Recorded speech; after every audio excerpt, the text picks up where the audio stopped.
Happy Tuesday and welcome back to the Dennis Herrera Show. It is a good thing to be here and to be alive. What a blessing, what a present from God to be able to do this another day.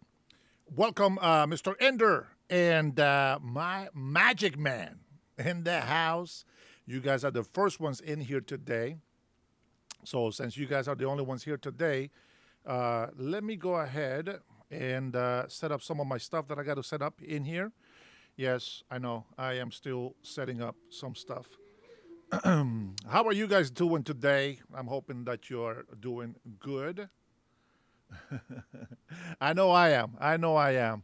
You know, what's crazy is that when we say we're doing good, a lot of people that like to be negative, for some reason, they go into this dark side of, you're doing good because you got money, because you got this and that. That is farther from the truth, to be honest. Let me get some more lighting here. How about that? Yeah, there you go. We'll do a little bit brighter today. No hat, just saying, just winging it. You know what? Very soon, I will have no hair. It is a fact that runs in my family. Unfortunately, I don't look good bald, but I will do my best to get a very nice toupee. I'll probably get one of those hair things, where they shave your head and they glue in your toupee and it looks all natural or whatever. Or who knows, maybe I'll do some real hair transplant so that we can have the nice thick head of hair. I know a lot of people don't care about that. I really don't, to be honest. But just for the hell of it, I like to try out new things. Tanya Zimmer, good afternoon, sis. Good to see you here. Good day, mate. From Australia, says Philip. Welcome to the Dennis Herrera Chair Bear. How are you? Man, I hope you guys are doing good. I just listened to hours of a hearing with Secretary of State Rubio, and I will say it wasn't too bad. I think that I think these senators are sort of how can I say, getting the point that we will blast them when they act stupid on these hearings. Just want to say the hearing was very good. Everything that we talk about, it's still the same. It's still in order. What we know about Cuba, what we know about Venezuela, what we know about Nicaragua, all those things are still the same. We are still on track to doing what we need to do to affirm or confirm peace, not just for the United States, but really for the world. And I hope that a lot more nations can actually see it that way and actually join us instead of fighting us through. One of the things that I don't appreciate about the legislative branch right now, it's we're trying to fight terrorism. We're trying to find ways to make our country better. Now they expect earth and heavens, and the stars to be brought down from the heavens from this administration, but yet they do nothing, they don't even lift a finger to do anything to help our country. They think they're kings. They really do. They think they're kings in Congress, and that is farther from the truth. I will say that. Let me go ahead and grab the link. Let me grab the link for this view so that I can follow you guys with chat as we're watching our videos. Now, Dr. Oz is talking live right now. We'll get to it, but I want to be in control of my live today, and we're gonna do it my way. I did it my way. Hey, hold on, SA. Stop talking over me. That is my live over there. I have to mute myself, obviously, so that I don't get that little echo for you guys, as you will see that I was already talking there. All right, let's see. Let me move this over here. Allow me some. Give me some slack, will ya?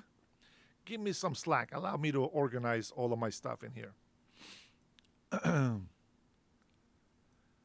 I know a lot of our a lot of our libtards are going to be missing my hats today, but don't worry. We'll get a hat on later. We'll get a hat on later on. For those of you who actually watch my live, members, of course, who watch my live from Hawaii, you guys got to see me at my worst and probably, yeah, at my best and probably my worst in Hawaii. So you guys can see how fat I am and all that good stuff. Uh, no shame on it. No shame in it. I think that I am just as God intended me to be. I do, though. I do need to lose some weight for sure. But it's not a priority in my life, so that's why I don't do anything about it. Just being honest. Just being honest. Let's see. Rubio took Hakeem to the mat. You're talking about Booker. Hakeem. Well, yeah, I guess. But you know what? It wasn't as dramatic as I thought it would be. I think it was pretty calm. I thought it was pretty calm hearing compared to some of the things that that we have seen from the past. Now, allow me to grab some coffee here real quick. I know I preset the live for 11, and so as I know myself. Oh yeah, yes sir. But I know myself in it, and I get caught up doing things on the side, and I lose track of time. All right, that is my problem. I was gonna go back live yesterday after we finished our live yesterday, but just so you know, a little quick update. I was in the hospital for 8.5 hours, not for myself, for somebody else, but I was in the hospital for 8.5 hours. I was gonna go live in the mobile one, but the wife wanted me to be there with her. And so I never pulled the trigger for a live. You know what? It is what it is. It's okay. We are here today. Let me see how this coffee is today. Hot, but good. Good, good, good, good.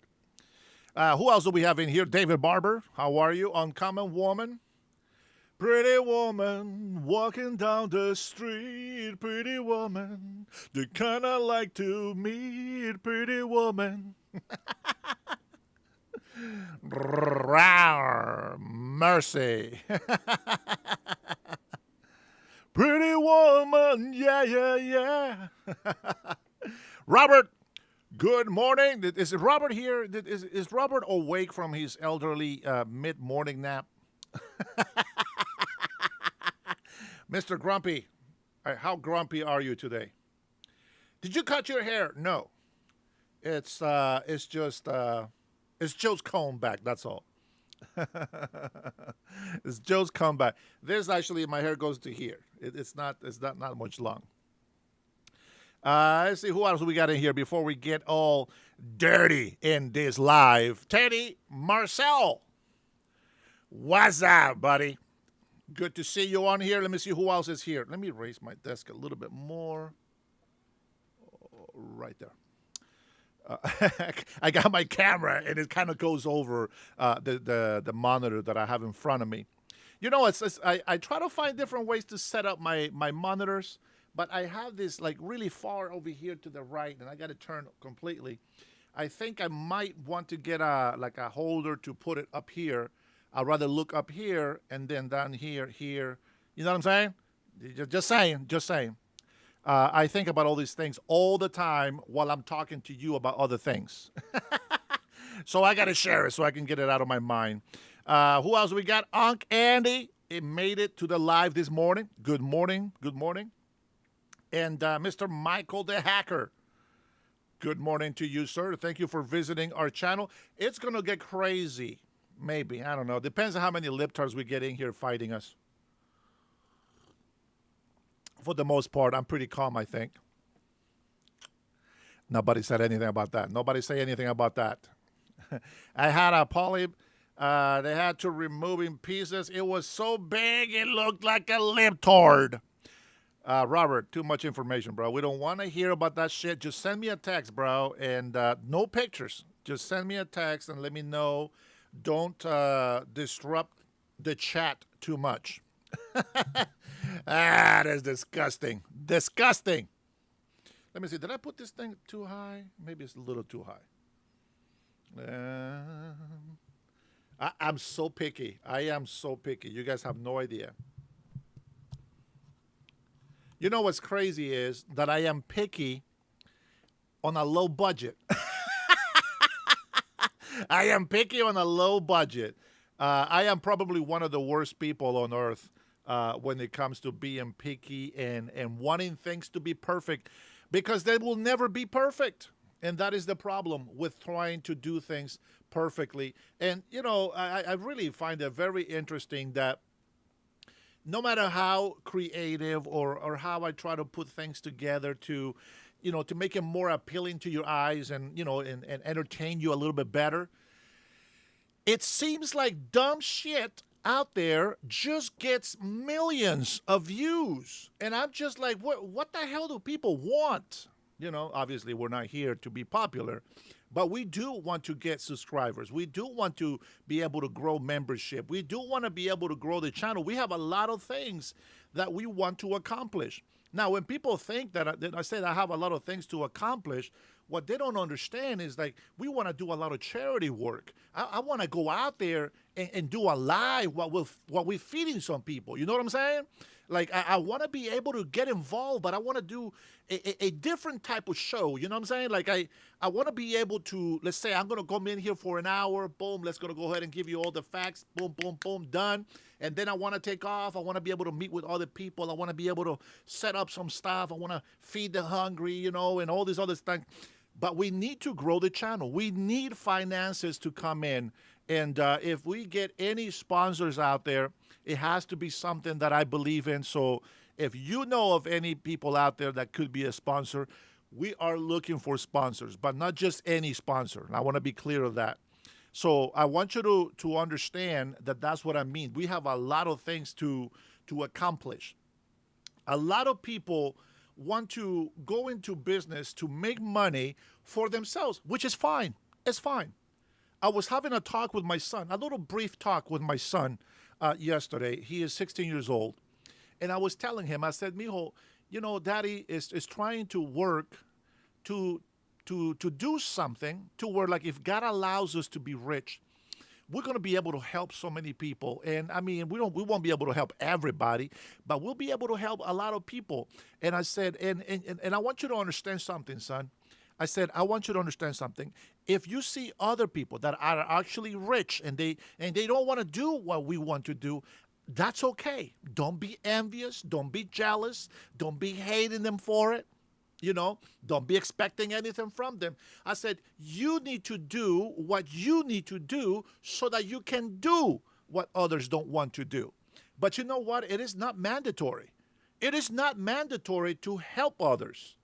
It really isn't. It's got to be something that comes from your heart, because this is what Jesus Christ wants you to do. Help your neighbor. Love your neighbor. That word, love, it involves so many things in it. It involves discipline. It involves exhortation. It involves hurting your feelings with the truth. It involves so many things that we don't like. That's what love is. Love is hearing something that you don't really want to hear, but is the truth. I find interesting that a lot of people keep saying, oh, you're not a Christian. You're so hateful. Oh, my God, shut the hell up. I am not politically correct. That is correct.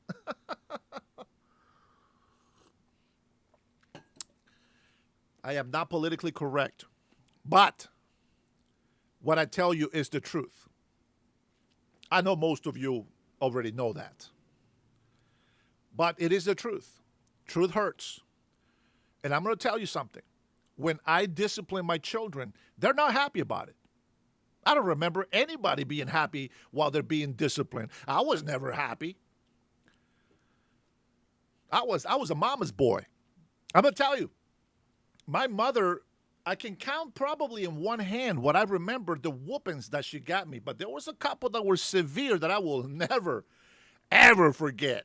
Okay, and they were a little bit too extreme to share it in public. Uh, yeah. Oh, you have not gone through what I've gone through. I'm going to tell you right now. Listen, I have been beat down, now, not by my mother, but I have been beat down so bad, left on the ground, unable to stand up. That's how hard I got beat down with a belt.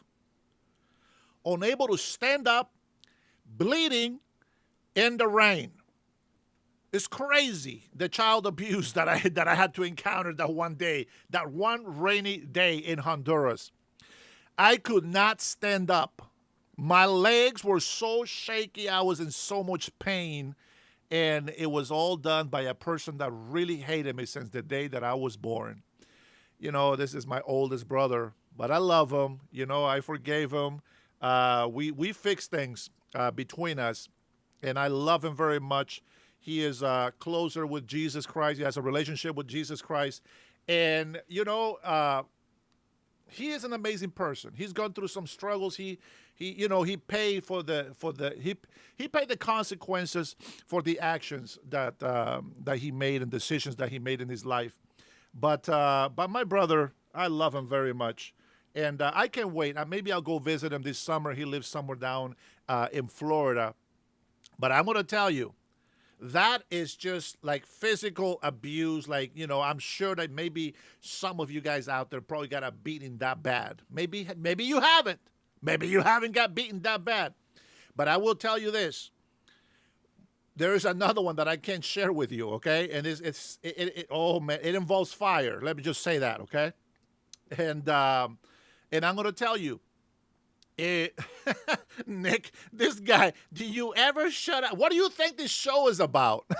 This guys, I'm telling you, you just can't please everybody. I get that. But these guys are so retarded. What do you think I'm supposed to be doing here? I'm supposed to be just sitting here like this? What are you talking about? Ah, man, I love retards. Yeah, very special people, man. You guys are very special people. We will always fight for this country. And all these people that fight us, they will benefit from it anyway. They will benefit from it.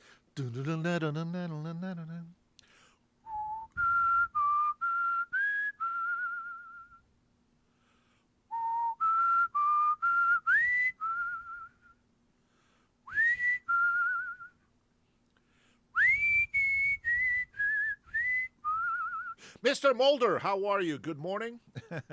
You're lucky I don't block you. I don't ban you from my channel because I actually like Fox Mulder.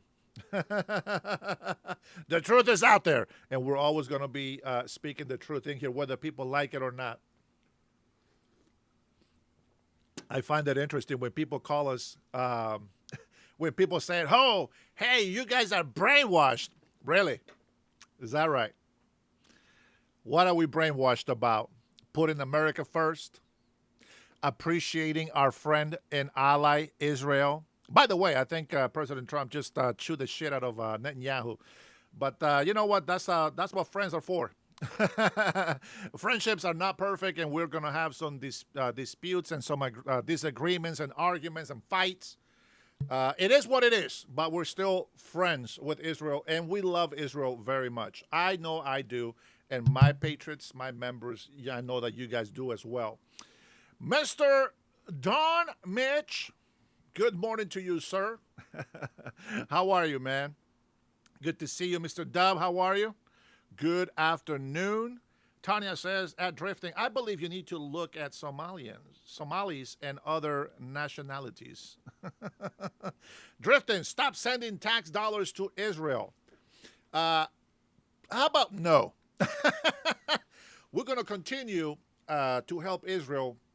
But I will say this. As much as I love Israel, I would put a little pause on some of the things that they do. Now, again, what people that are against Israel don't understand It's that Israel, listen, you use your critical thinking for a little bit. As my mother always used to tell me, Dennis, in order for you to understand someone, in order for you to understand a situation, you got to put yourself in that situation. You got to put yourself in that person's shoes. And as I know from what's happened in history and recently in my half a century of life that I know about Israel, it's that they have been attacked by everybody and their mama. Everybody and their mama. And somehow, the people that are just ignorant or plain stupid always blame Israel. Why? Because when they defend themselves, they're victorious. Do you know why? It's not because Israel is fantastic or awesome or strong. No, it's because of God. That is the proof that our God is almighty and is the one true God. It's very simple. Now, I want you to think about what you're saying. If we go, let's say, for example, if we went and attacked Lebanon because Hezbollah and these other terrorist organizations are there, the world's going to look at us and be like, oh, United States of America, blah, blah, blah, whatever. Listen, they're blaming Israel, not us. They're blaming Israel. So we're going to support Israel. It's sort of our goat, so to speak, you know. It's sort of our little guinea pig. Well, this is the guinea pig where we're going to put all the blame on. We're going to let them fight the fights that we cannot fight because of where we are and who we are in this world. But Israel has been attacked so much. And the only reason why they look like the bad guy, as I said, is because they end up kicking ass.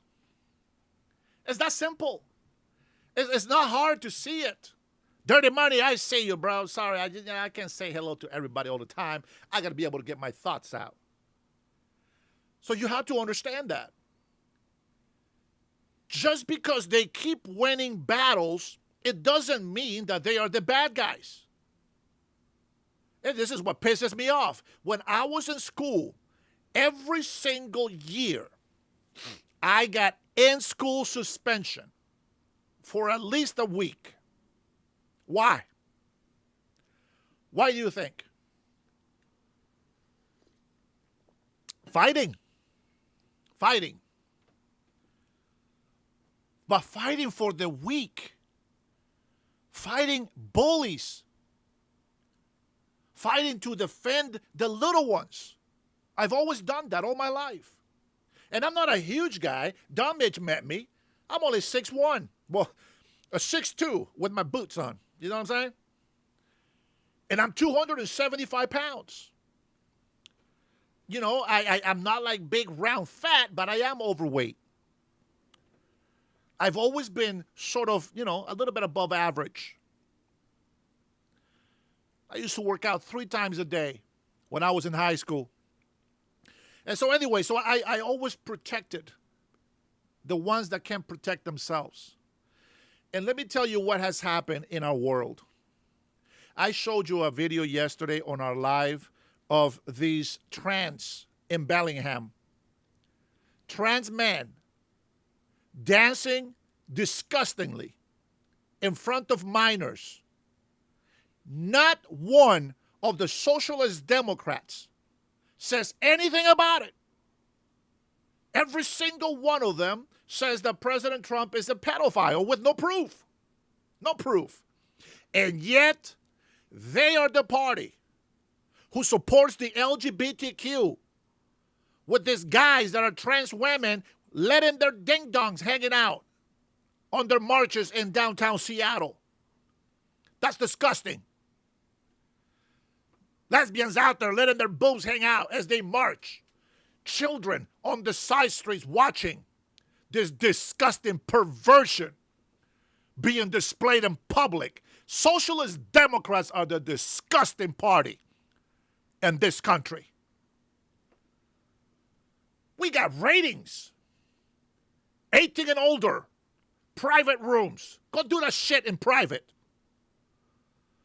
Don't do that disgusting sexual perversion and all these acts of demonic actions in public and tell us to take it. And tell us that is your right. Fuck your right. That's not your right. We got to defend our children. So I don't want to hear shit about this whole Trump is a pedophile, blah, blah, blah. You guys are so retarded. Like to bring in some issues about pedophile with no proof, and yet you support the party that actually has pedophiles in the LGBTQ community. Now shut the hell up. It should piss you right off. It should piss you right off. It is unbelievable. This whole month, Pride. Fuck that. This is my birthday month. This is our anniversary month. This is our birthday month. President Trump's birthday. Juneteenth. All kinds of stuff is happening in June. Fuck Pride Month. Pride is one of the deadly sins. That is exactly the pride that it's talking about.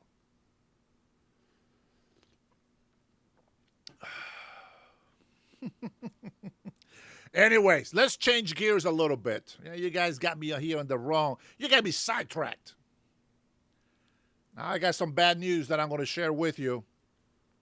As you guys know, I went to Hawaii. I was down in Hawaii to go pick up my grandfather from my wife's side. And I spent 3 days over there. This is the Homeless in Hawaii live. It's just a joke, by the way.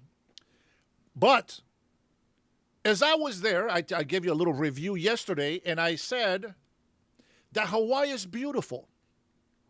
But it's got its areas of ghetto-ness. It's got its issues, like drug addicts, a lot of homeless. There's violence. Believe it or not, there's violence in Hawaii. And it's a very dangerous place to live because it feels so beautiful. It feels so peaceful in a way that the people with the wrong mentality fall into this temptation of quitting their job. They quit their job. I showed you a clip yesterday. This lady says, I've been here for 20 years. I quit my job, and now I'm free. Yeah. Nobody tells her what to do. She doesn't have to follow somebody else's policies. She doesn't have to work. And she's loved camping since she was a little girl, she says. That man who dodged the draft is now holding the highest military position in the country. And we call him the commander-in-chief. So if you ask me, it was fate that he didn't serve in the military. I'm glad that fate allowed President Trump to be the commander-in-chief. The nuke code holder. That's right. Eat your heart out, pussies. All these men on the left, for some reason, I just wonder. You know, it's like they have this male genitalia, but it's for some reason it's just cosmetic because they're just a bunch of pussies. It's just cosmetic.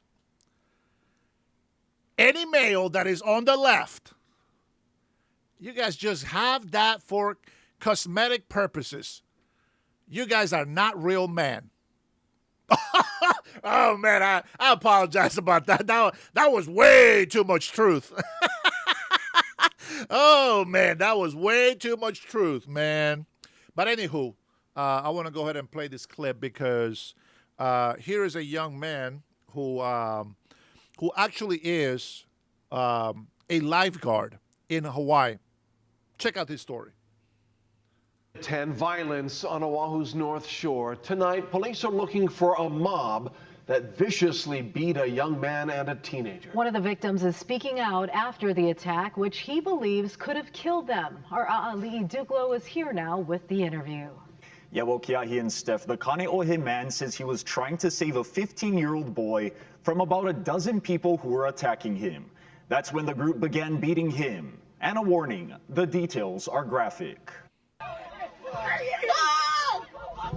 Instead of intervening, bystanders recorded the beating. They posted a whole TikTok, so I mean, they didn't feel bad about it. We blurred the video out of sensitivity, but what we can show you are the injuries left behind on Kekoa Tamale. Broke my hand, broke my eye socket. I had to get reconstructive surgery on my eye. I have a concussion. Bruised and scarred from head to toe, the 23-year-old lifeguard says the trouble began with a party near Pipeline on Saturday night. He says a boy punched him in the back of the head for no reason. I turn around and asking them what's going on, and then two other boys come from behind, and one tackles me, and then whatever. But then I get up, and then they all run. Tamale later went to a spot on the North Shore known as Dead Man's Curve. The same boys were there, with friends. Tamale says about a dozen of them targeted his family friend, also unprovoked. They dragged this 15-year-old out of the car. It was a mix of grown men and high schoolers, but pretty big guys, and they were holding him down, and he's not a big guy. Tamale says one of the aggressors had the boy in a hog tie as others kicked and punched him. The fact that they had him holding him, it's like torture. That's like torture.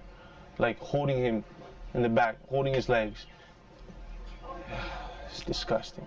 Horrified by what he saw, Tamale stepped in, tackling one of the attackers. Everyone was either filming, laughing, or ran. So no one was helping this boy. And if I didn't do anything, he would have died. The 15-year-old was able to run off and get help, but then the group began beating Tamale. At one point, they were trying to drown me. One boy had my hair, and he was like putting me in the water. Every time I tried to get up and back up, someone would come and tackle me. That should have never happened. It shouldn't happen to anybody, you know? It's horrible.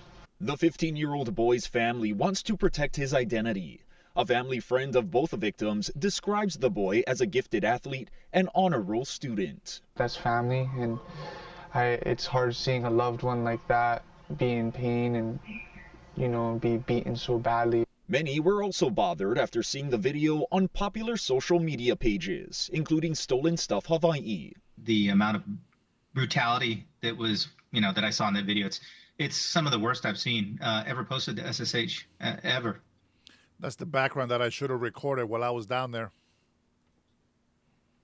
HPD is asking anyone with information to come forward. We have the department's contact information on our website, and that's also where you can find a GoFundMe page for Tamale and the other victim. Ali Iduklo. That's crazy. That is crazy. That's the world that we live in. That's the world that we live in. I'm proud of this kid. I'm proud of this kid. He jumped in there, got his ass kicked, got his ass handed to him. He paid the price for being a hero. But that's the difference between us and them. We can't just stand there and let violent people get away with what they're doing. Even if we get our ass handed back to us, we got to do something. And I've always been like that. I've always been like that. So I'm very proud of him for doing that. But at the same time, this is what happens when you keep telling people that you must love them. But you can't tell somebody to love if you don't discipline. You got to tell them what love is. I got all these crazy ass LGBTQ people that always say, oh, well, Jesus says to love your neighbor. Yeah. Well, part of that, it's telling you that if you don't repent and turn from your sin, you are going to hell. Crazy thing is that those people who are godless, those who don't believe in God at all, They think that this religious Christianity, Jesus Christ thing is useless. Well, let me tell you something. Read it, understand it. Even if you don't want to be a Christian, you cannot deny that everything the Bible tells us is to have a better life. It is to love your neighbor. You're not going to be sleeping with his wife. You're not going to be sleeping with her husband. You're not going to be stealing from the ones you love. You're not going to do anything to hurt them, physically hurt them, or lie to them. That's included in love. You're not going to let them be somebody that pretend to be somebody that they will never be. That's love, telling them the truth. Crazy. Man, I see all these things happening, out on the street.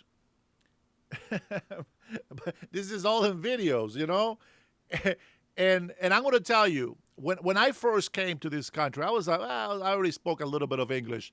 I was about 14 years old, and I went to a Greyhound down in downtown Everett, and there was these 3 black adult men. Now, they must have been on drugs, I'm sure. But the same thing that's happened to this young man, with two people came from behind him and hit him on the back of the head. Well, as I was walking by, I hear, that there's people follow me. I look back, and these 3 black dudes are following me, and I can hear them running towards me. And so I turn around. When I turn around, one of them clobbers me with their forearm, knocks me on the ground. Now, this is a grown-ass man. I'm only 14 years old, and I'm 127 pounds, And I got the life beat out of me that day, and they did go to jail. They did go to jail. I shared this story before, I think, maybe once. But the fact is that I know what those beatings feel like. And I think that that's why I always have defended those who are smaller than me, those who are weaker than me. Now, with that being said, that's my little introduction to this live today. I wanted to share that, that little piece of news from Hawaii. As beautiful as it is, as nice as it is, you still have to have your eyes open. You still have to look out for corruption. You still have to look out for violence. You know what the Hawaiians do in Honolulu? They have this. You don't see that much police, by the way. Very rarely do you see police driving by in Waikiki or whatever. What you do see is a lot of messages that says, what you see, say something if you see something, and I'm just like, that is the defense? Really? That is the defense that you have for your Hawaiian people. If you see something, say something. That's it. That's their police. So they're expecting the people to, just, call the police and tell if somebody's hiding and this and that. I understand the message, but you also need to have police presence. I'm telling you, I saw way too many homeless people in those beautiful parks.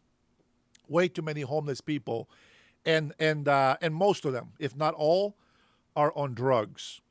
It's so sad to see this very old couple, and they're just out there like they have Alzheimer's or something, but they're just out there in a very stinky place. It is just when you're walking through these areas, it disrupts you and it makes you forget about how beautiful that area is. And then as you walk away from the smell, then it all comes back. You know what I'm saying? Yeah.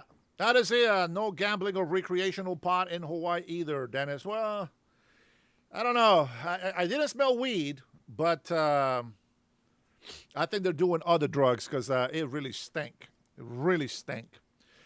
With that being said,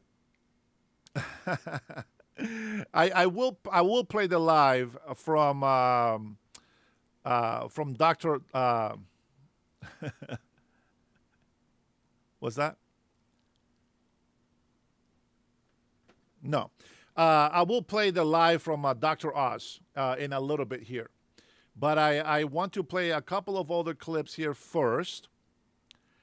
First of all, we have Megyn Kelly.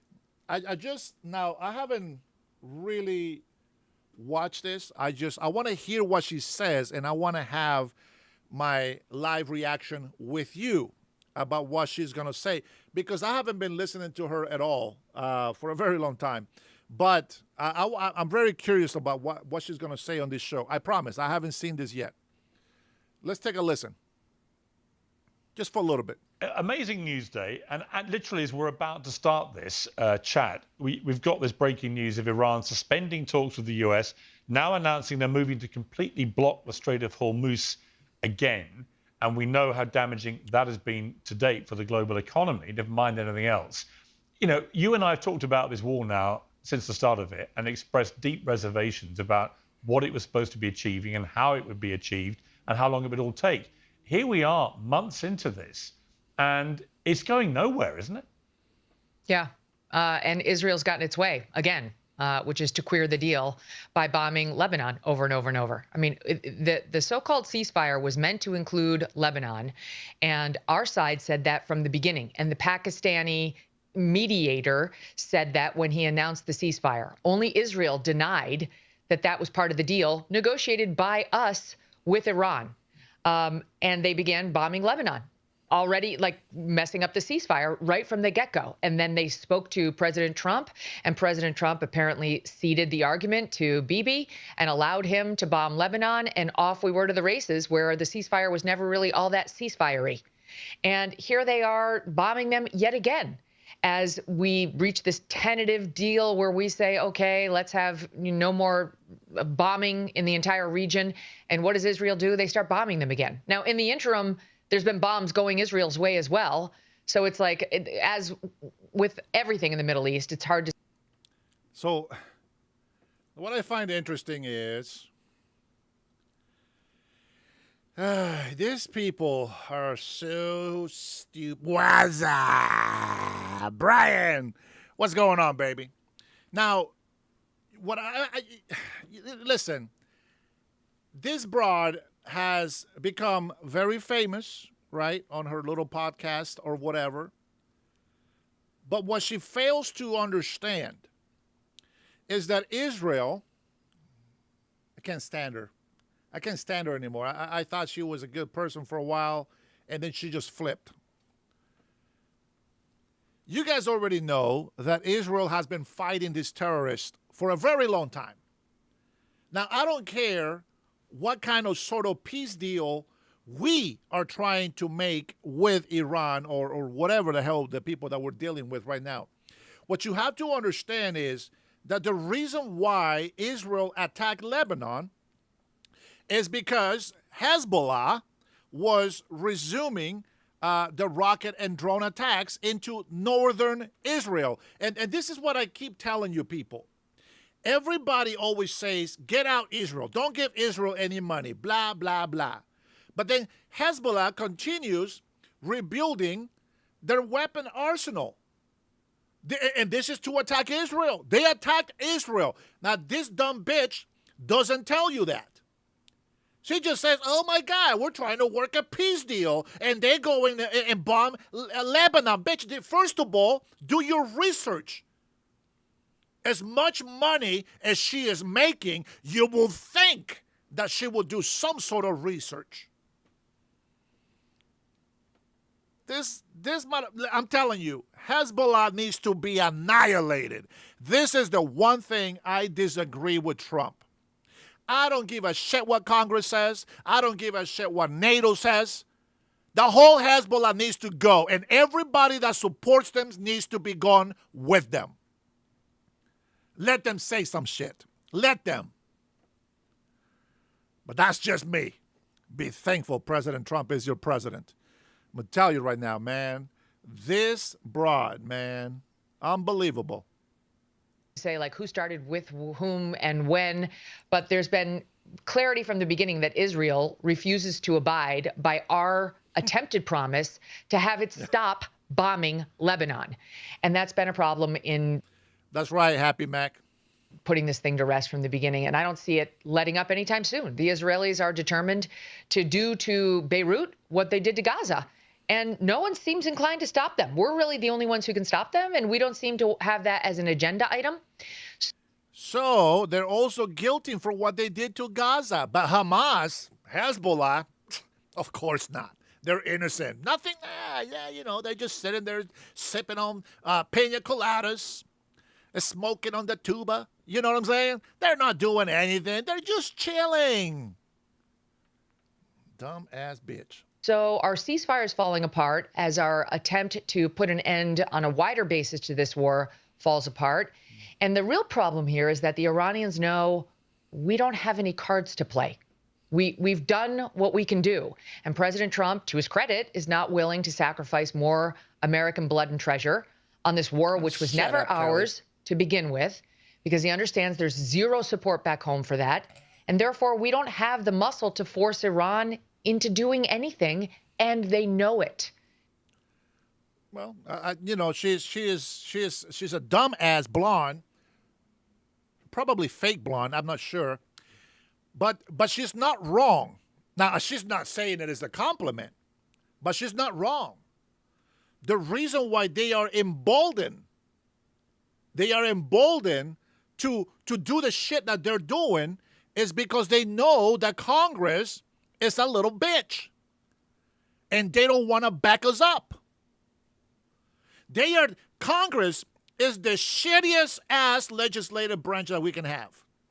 Legislative branch is a piece of shit completely. And I will say that to every single one of the senators and Congress representatives and congressmen. They are such useless branch of government. Garbage. It's like they don't have a brain to think. Don't you understand that the enemy is listening to what you say? And these dumb ass sons of bitches are out there every single day fighting President Donald Trump. How the hell can we control this terrorist group when all they have to do is let Congress be the piece of shit that they are? Let the Senate be the piece of shit that they are. Now, I know that there is a lot of people in Congress and the Senate that actually try to do something. But they're useless. Because they don't know how to argue. Because they don't know how to debate. They just, it's like, it's so useless. You watch these hearings. I know you probably don't, but I do. You watch these hearings, and they act rah, rah, rah. They're like these dogs that are always barking, but they have no bite. I listen to all these hearings, and they're so useless because nothing ever happens. Nothing. I'm sure that you feel the same way that I do. Nothing happens. Oh, well, you this and that, and the fraud and the scam and this and that, and oh, you are this. Bitch, what? What are you doing? They're calling each other, they're making all these statements as they are facts. Nobody goes to jail. Nobody gets fired. Nobody gets reprimanded. It takes outside, third-party people. So they get in trouble. Useless people. If they were to back up the president, I guarantee you Hezbollah will be pissing in their diapers right now. They will be scared shitless right now from the United States of America. But they know that we have a weak link in our government, in our country, and that is the pussy social democrats that we have in office. The Democratic Party has fallen down so low that they make this country almost look like garbage. I swear, you know what? I am so thankful to God. I really am. Because of all the people that keep fighting for this nation, that keeps fighting for justice and fairness, and they keep fighting for the right things in this world. That it doesn't matter how horrible and gangrenous and cancerous this leprosy Democrats are. They're a disease. destroying every single branch of our country. Every state that is a Democrat state is garbage. Such a damn shame. Such a shame. It is unbelievable. Judges are bought. Politicians are bought and corrupted. Governors are bought, corrupted, and violating the state constitution and the United States Constitution. Mayors are given to foreigners. How do we let our mayors and governors put illegal immigrants before us? It's not just about illegal immigrants working. There's a bunch of terrorists. There's a bunch of violent people. There's a bunch of drugs that are still going through. We are the people who stand against all of this. And what do Democrats do? They just want to fight us. They just want to fight us.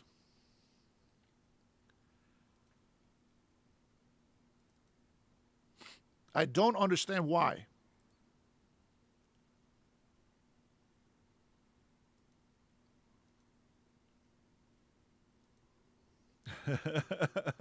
I was wondering what the hell that was. All right. I think I still had a filter on for my green screen before. I had to remove it. I was like, wait a minute. How come my tie looks like it's going away? Anywho, let's go ahead and get to our next clip. This broad, man. I don't know. Maybe because I already knew that she was going to say something stupid. But she is so stupid. So stupid. And you know, here, I'm not going to play it. I'm not going to play it, but this is the video that I shared with you guys yesterday, right? This is this is the LGBTQ people. This is everybody that supports the LGBTQ. This is what they're supporting. I just want to remind you, it's not about being hateful. Do you think this is okay for innocent children to be watching? This used to be an 18-year-old show. You had to be 18. Now, the LGBTQ, they do it in our schools. It's disgusting. Let me ask you something. If you see that, is there a reason why we would have a dress code in school? You can just go to school in a two-piece suit, in a thong. What is there? What is there to protect our children from? They got the LGBTQ flag in the back. They got the trans flags. They got the pedophile flags. They got every single flag of sexual perversion in there. In the school. Not one American flag. Think about that. Think about it. That is what socialist Democrats protect. Don't get mad at me. I'm just showing you the truth. That is how they take away the innocence of our children right there.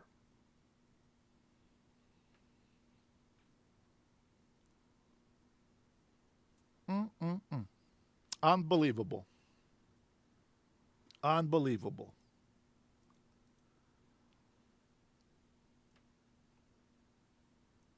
It's not a phobia. And I don't give a shit if they say it's a phobia. Fuck you and your phobia accusations. I'll show you phobia. I'll show you phobia.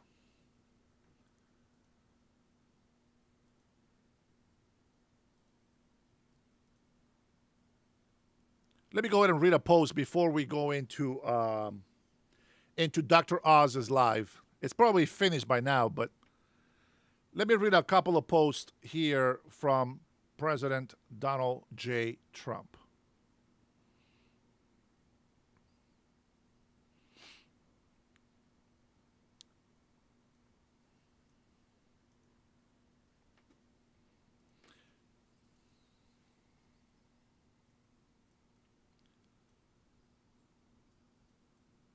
That just pisses me off how they get away with stuff like that, man. They get away with stuff like that. Unbelievable. All right, let's go ahead and read this tweet here. The fake news reports that the Islamic Republic of Iran and the USA stopped speaking a few days ago are false and erroneous. The conversations between us have been going and continuously, including 4 days ago, 3 days ago, 2 days ago, 1 day ago, and today.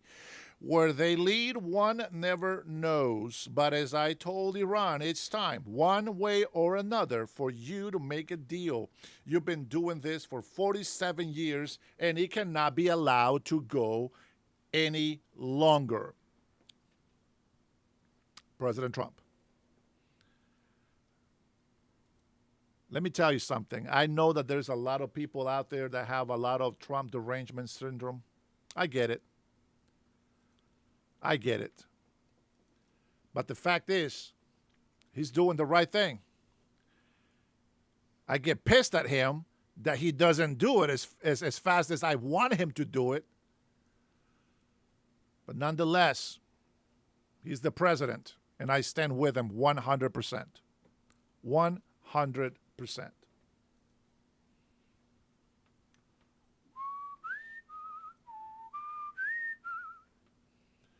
All right, let's go ahead and give Dr. Oz his moment to shine. Good afternoon, everybody. It's like I'm talking to a classroom. I've got a couple announcements and love to take some questions for you. When the president came in for this term, he commented on how challenging it had been to deal with the affordability crisis in pharmaceutical medications. Often commenting on the fact that he'd been able to reduce the price by 1/8 of 1% at one point in the first administration, and he thought that was a massive achievement because it's usually just skyrocketing. And it's an important issue for a lot of folks in America because almost 1 in 3 Americans, when they go to a pharmacy to pick up a medication that their doctors prescribe for them, leaves empty-handed because they can't afford the medication, especially for branded products. And part of the reason for this, it's unknown to a lot of Americans, but is well recognized by the president and this administration, is that our drug prices are about 3 times higher on average than the same drugs made in the same facilities in the same American factories oftentimes than they are charging patients overseas in Europe, Asia, and other parts of the world. It's global freeloading. It's wrong. The president demanded that we change it, and as most of you know, we spent much of last year negotiating with the 17 largest pharmaceutical companies that drive over 80% of the entire business in branded pharmaceuticals, and every single one of them agreed to a most favored nation drug pricing strategy, which simply stated means that these medications, especially going into the future, will be priced at the same amount as the rest of the world. It doesn't mean price fixing. We're not telling pharmaceutical companies what to charge. We're saying to them, whatever you charge us, you got to charge the other folks, which means we might be able to help you overseas to get better pricing so that you can make up some of the losses that you'll experience here. And the Council of Economic Advisors estimated that the benefit of the president's negotiated program is about $600 billion over the next 10 years, $600 billion of savings. The question then becomes, how do you actually get that savings to the American people? And we work together with some wonderful folks, Joe Jebbia and Korstein, who have been building the TrumpRx.gov site. And I've got an announcement that today we are adding 160 more drugs to this site. Now, the site already has 700 or so, or 600 or so drugs, so it's going to take it over 750 total. But that is an important number for other reasons. It means that 4 out of 5 medications that are picked up by Americans going into that same drugstore that I mentioned earlier now have the opportunity to double check that the price they're getting in that drugstore, wherever they're buying it from, is the best price out there. So it's a transparency site. It gives everybody the ability to make important decisions about medications they're purchasing with full knowledge of what the cost of those medications are. And that's important because transparency drives cost-effective changes in how we procure and consume products. You would never buy a car without knowing the cost of the car. Some of these medications cost what a car costs. And so these are important assets for the American people to have. I'll put some numbers on this. In the 2 weeks since we did the last event with the president on this topic. We're now up to about 12 million unique visitors to the site. Estimated savings are about $500 million, and again, climbing rapidly as more Americans learn about the program. And it is our great hope and belief that the average American, before they make a purchasing decision for a pharmaceutical product, will start using TrumpRx.gov as a standard, as a baseline, to take advantage of something that's been given to you. Again, there's no money made from this site. The government does not charge money to people using this site. It's an opportunity for you to be empowered. That stated, I want to add to that one additional insight that some of you would like to hear, which is that starting on July 1st, the patients on beneficiaries on Medicare who are eligible for GLP products, the weight loss products that the president speaks of frequently, will be allowed to obtain those products for $50 a month. Now, the list price, as you know, for a lot of these drugs is well over $1,000 a month. We've been working hard to push down on these prices to make sure that these medications, which can be life-changing and even life savings because of their impact on weight loss and downstream complications like diabetes and hypertension and all the things that they cause, like kidney failure and heart disease and strokes and dementia, even cancers, all those risk factors are going to be mitigated, we believe, if these medications are used correctly. And so when doctors prescribe them, Medicare beneficiaries will be able to obtain them for $50 a month. And we are hopeful that over the next few years, we will show an actual savings to the American taxpayer if these medications are used correctly and appropriately and consistently, so folks get the weight loss they desire with the downstream benefits that I mentioned earlier. I also want to touch briefly on the crushing of fraud, waste, and abuse made possible by the Vice President's Anti-Fraud Task Force. The White House Task Force has been aggressively going after an all-of-government approach.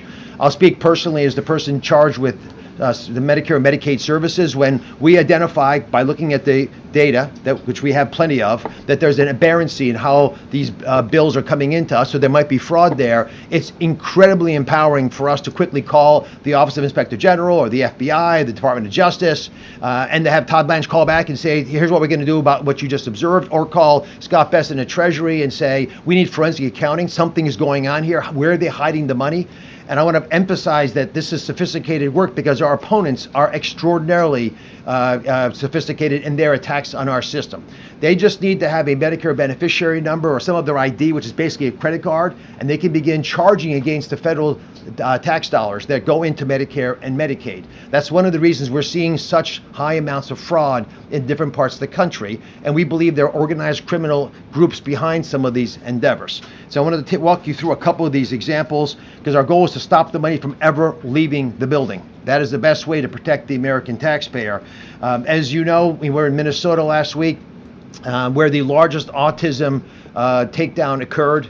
A mother and a daughter, adult daughter, were accused of tens of millions of dollars of theft. Just to put this in perspective, the reason these are so important is if you defraud the system, you don't just take money out of the system. People steal your money. The money from our most vulnerable Americans are going to steal their health. They'll steal their life. And that's what we have been seeing in some of these takedowns. Unfortunately, when these events don't happen in a timely fashion, you lose the whole program. So in Minnesota, the state itself stopped non-emergency medical transportation, which is when you need someone to take you to the doctor's appointment. They cut the whole program. It's gone. It's finished. Because they could not deal with the fraud. It went from an estimated $1 million a year, how much can it cost to take a card to a doctor's office, to over $100 million a year, so they killed the program. And that, of course, we believe, because it doesn't provide the kind of care we desire for our fellow Americans, can be problematic. We don't want that to happen in other endeavors as well. So we've been working with the state of Minnesota. We're not happy with some of the things we've been encountering as we look at their receipts on the services they provided, which is why we deferred $350 million to the state of Minnesota, and we're waiting to hear feedback from them. Other states have also been problematic. California comes to mind, where we've made several trips of late. 1/3 of all of the hospice in the entire country. And hospice is a precious, beautiful program built in the 80s to take care of people with dignity in the last months of their life. Classically, someone has metastatic cancer, they're going to die. It's going to happen in a few months. You give up your Medicare, because why would you want Medicare? You don't need all those things. Take hospice instead. But that trade has risks with it if you don't actually have a lethal problem. And when 1/3 of all the hospices in the entire country are in Los Angeles, not even California, and Los Angeles, that creates issues. First of all, it's not plausible, but it also means someone's been ignoring the problem. And in fact, there was a call 4 years ago by the state auditor in California to address these problems. It was not managed, so our agency has now suspended payments to 850, almost half of all the hospices in California now have been suspended, but they're no longer being paid. And we're going to keep aggressively going at this problem, because when we go after hospice in California, guess what happens? Hospice in Nevada went up 7-fold. Hospice in Arizona, hospice in Texas, they've all gone up. These scoundrels run to other areas. I just learned this morning, now they're infiltrating the home healthcare space in California, which is equally a problem, because now they're taking advantage of a different sector of the population, this time Medicaid, but using nefarious techniques and technologies to do that as well. And again, these are organized criminal syndicates, we believe, in many instances. And that's why being a personal care service attendant, which is, again, doing something that your family would normally do for you, carrying groceries upstairs, driving you somewhere, that job is now by twofold the most common job in California, and it's the most common job in New York. Again, this defies belief that you could get that much growth in single sectors, but these are well-paid jobs that have become now ubiquitously available. There's not been strong guardrails. The last administration did not think that this was an important endpoint. The endpoint was enrolling people and getting people onto these different programs, and that has led to a tremendous opportunity for corrupting the system, and that's what we're witnessing. With that in mind, there's lots we can do to fix these problems. We've been aggressively going after states, red and blue. We wrote a letter to Florida. The difference, by the way, was Florida responded by saying, we know we have a problem. We're going to double down. We want a moratorium on all of our durable medical equipment suppliers. And why? Because there are twice as many durable medical equipment suppliers in South Florida than McDonald's. Again, not really possible unless you're looking the other way. We're not looking the other way. We're aggressively taking on these challenges.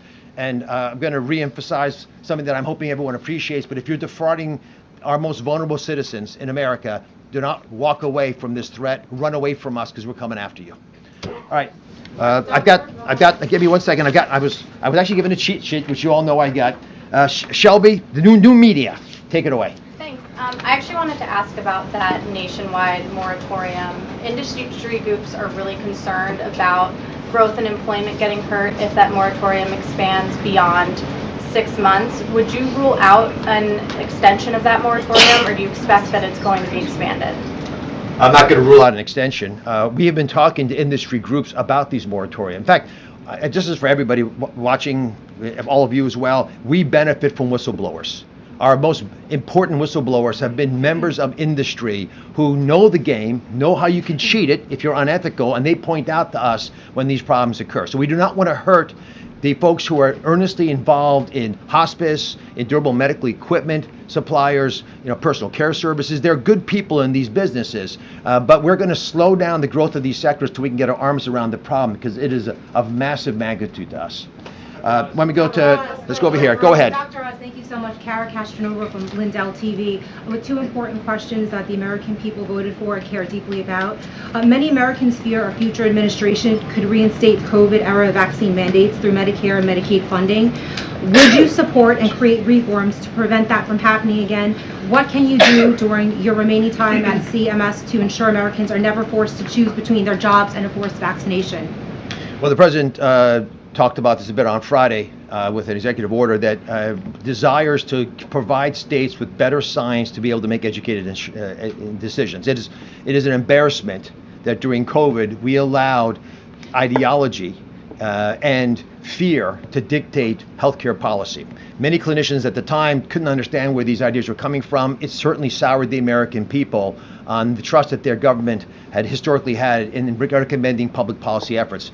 The president argues, and he's right, and Secretary Kennedy strongly believes we need gold standard science. We need that science to be able to help families make better decisions for themselves, and state governments, because these are state-driven issues usually, especially mandates, to make those decisions more wisely. If we can do this in the right way, it will be very empowering, because who loves children the most? Their parents. No matter what we might say, they're the ones who need to have the information. They should have the ability to make the wisest choices for their kids, not based in fear, but based in science. Stephen. One more in nursing homes, Dr. Oz, if you don't mind. Let me go one at a time. If you ask multiple questions, I'm only going to answer one anyway, so we'll come back. I promise. I talk quickly. Go ahead. Dr. Oz, thank you. And I actually have two, but we'll see what you like. I'll answer one. Pick one. Well, the first is on most favored nations, the policy I was hoping that you could explain why the administration thinks it's important to pass legislation codifying these deals. Is the fear that a future president might walk away, and what you make of the congressional pushback? And also on my tragedy derived from Kratom, President Trump has expressed interest. Can you describe the debate within the administration on that? Let me answer the first one because there's not a big debate on the second one. The reality around the most favored nation drug pricing is the president has dealt with the entire problem for this administration. But these contracts expire after this administration is done. So like so many things the president's trying to do, he's trying to set it up for the next administration so that they don't have to fight the same battle. Now, it's going to be difficult for pharmaceutical companies to pull back. But we still believe it makes sense for Congress to codify what we've been able to achieve because it's been so helpful. Think about the $600 billion of savings to the average American over the next 10 years. It's just a massive number that they voluntarily, sort of, gave back because the president went after them and said, you got to deal with this problem. And by the way, when we knocked on the door of these pharmaceutical company leaders, you know what they said? We knew one day you'd come for us. You know, they weren't surprised. They knew that this couldn't continue. So the president wants Congress, which I know has a lot on its plate, but there are ongoing discussions around the great health care plan. Just last week, the Workforce Committee pushed something out that is going to be on PBM reform, pharmacy benefits management companies, or the middlemen that often are involved between the insurance companies and the pharmaceutical companies. So there's other parts of the legislation moving forward. But just to remind you, the great health care plan is codifying most favored nation drug pricing so it lasts for decades into the future, as we believe it should. This is all forward-looking, doesn't hurt these companies today, just make sure America's protected in the future. We want plain English insurance policies so you can actually understand the document that you're being given. We want transparency so when you go to a hospital, to a doctor's office, that you actually know what you're getting. Guys, as a doctor, when I prescribe something for you, I often don't know what it's going to cost you to pick up what I just told you to get. These are things that are fixable, and the pharmacy benefits is another part of this. Let's go to, I'm going to back, Daily Wire, Mary.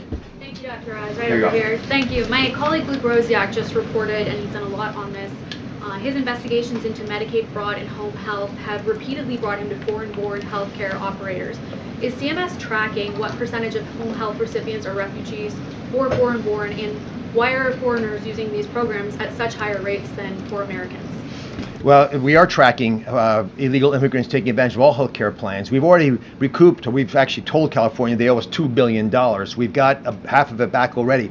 I'm confident we'll get the rest because they have state-based programs that we don't have a lot of visibility into, but because of the Working Families Tax Cut legislation and other rulemaking, we are no longer allowing foreign folks who are here illegally to benefit from these programs. And just to put it in context, in California, if you're on Medi-Cal, the Medicaid program in California, until this administration, you got full dental and full vision benefits. Now, I'm for those benefits. I like them, but we don't give that to Medicare patients. And so we should at least be equitable, and all of us together should decide what we are going to do as a nation. So if we as a country decide we're going to go in one direction, you can't have states splintering off if they're going to spend the other people's money. The fraud, for example, that I'm talking about and the use of money for illegal immigrants, the people who pay that bill when it, for example, the largesse of California allows folks to get benefits that the rest of the country doesn't think is appropriate for illegal immigrants or home health care providers, that money's paid by folks who are taxpayers in New Mexico, which is a blue state, and Mississippi, a red state. So this is not partisan. Everybody is taxed extra and has to put more into the kitty because some states are doing things that we don't think as a country, well, we would like to have happen. That's why this administration has been so dogged in this issue and why the president has been so aggressive. Go ahead, Mary. On Ebola, if Kenya does end up blocking the U.S. quarantine facility there, and it seems like they might since the Kenyan courts are delaying it, where will Americans who have been exposed end up going? And then why can't they just come to the United States? I mean, I think you would probably agree that the U.S. has pretty good health care here. So where will they go, and why not to the U.S.? Jennifer, the main issue with having a facility close to the Democratic Republic of the Congo is if a patient is sick, Again, I'll speak as a heart doctor. I want to take the patient to the OR that's right next door to the room they're sick in, not to the building next to them, or to 3 buildings 2 blocks away, because that time is precious to us. You have a golden hour in many of these instances around trauma, but for illnesses, it's also relatively short. So we are confident, and the State Department's working on this diligently, that they're going to be able to work out something with Kenya. There has already been a fair amount of communication around this issue. We have and that's, by the way, there's a UK base there. We have other people who might be willing to welcome us, and we have our German colleagues as well. So there's many places we can send folks, but sending them across the world, especially when we're not sure what's going on with them, is probably not the wisest move. In red, take it away. Thank you so much. Alina Shirazi from the Daily Mail. This is the 4th checkup that the president has had. He's supposed to have 1 a year. He's had several CT heart scans. What are the doctors looking for? And second question, I think you might like this one better. Who has been your favorite cabinet secretary so far to do the briefings at the podium? That may not be my favorite question. That might, I mean, they're all obviously different. I think Scott Bessent's dry humor is fabulous. Marco is just an earnestly funny person. We can tell all kinds of stories about Marco's entertaining commentary. I think JD was spectacular. You know, he's just very on his game, understands the issues, and he understands the American people, which is, I appreciated his presentation so much. And I did watch them all, by the way, just to prepare. I'm a doctor. I try to do my homework. I prepped for the case. The first issue was about Ebola. No, about President Trump's examinations. He's had 4 already. The president's supposed to have 1 a year. Yeah. So I actually have talked to the president about what he's sent to all of you. And I think it's just a routine, regular exam. You remember I had the president on my show 10 years ago, and he also presented records. And at the time, I was stunned at how well he was doing, because so many of these numbers naturally over time will start going in the wrong direction. But if you look at these records, they're spectacular. You know, his cholesterol, his blood pressure, all the numbers are starting in excellent parameters. His ability, and listen, I work with him frequently. Many of you get to see him almost every day. That amount of energy and that amount of mental acuity does not exist in a vacuum. You have to have a vessel to carry it, and the president has a unique ability to just keep going at all hours of the day with remarkable strength. Let's go. Right behind you. So the administration has been stressing reshoring manufacturing, pharmaceutical manufacturing is part of that. From those announcements of those 17 pharmaceutical companies, what's the timeline that we could see those projects come to fruition? Is it summer? Is it end of this year? Well, these companies are already making investments in America. Some are ongoing, some have announced. I went to a ribbon cutting in one in Charlottesville recently. And so there's a lot of investment coming to America. But think about what you would do if you're a pharma executive. If you're a pharma executive and America's open for business and we're trying to support innovation, you know, saving people from, you know, cancer, autoimmune problems, dementia, all these different, you want to be where the action is. So these companies are coming here. It's actually a brain drain from Europe in particular, but other parts of the world as well, of companies who want to come here. So it's not just that we're already going, it's going to get bigger and bigger and louder. Would that be jobs? No, the jobs are starting when the first time you hire someone to build a plan for you, we have a job. If you're asking for people with picks and helmets, that's also coming quickly. But again, I've been to facilities that are already under construction, so they're starting, and it will get. And the president and I visited a facility in Cincinnati a few months ago. That again, they're already in. They already have the facility. They're already running the facility. They're making additional investments to upgrade their program. Yes, ma'am.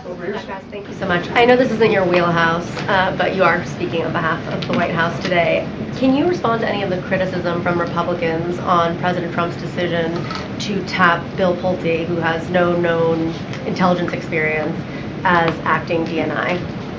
Well, I think Bill is a great guy. I know him socially. I've not worked with him in his current job, but I do trust the president's judgment.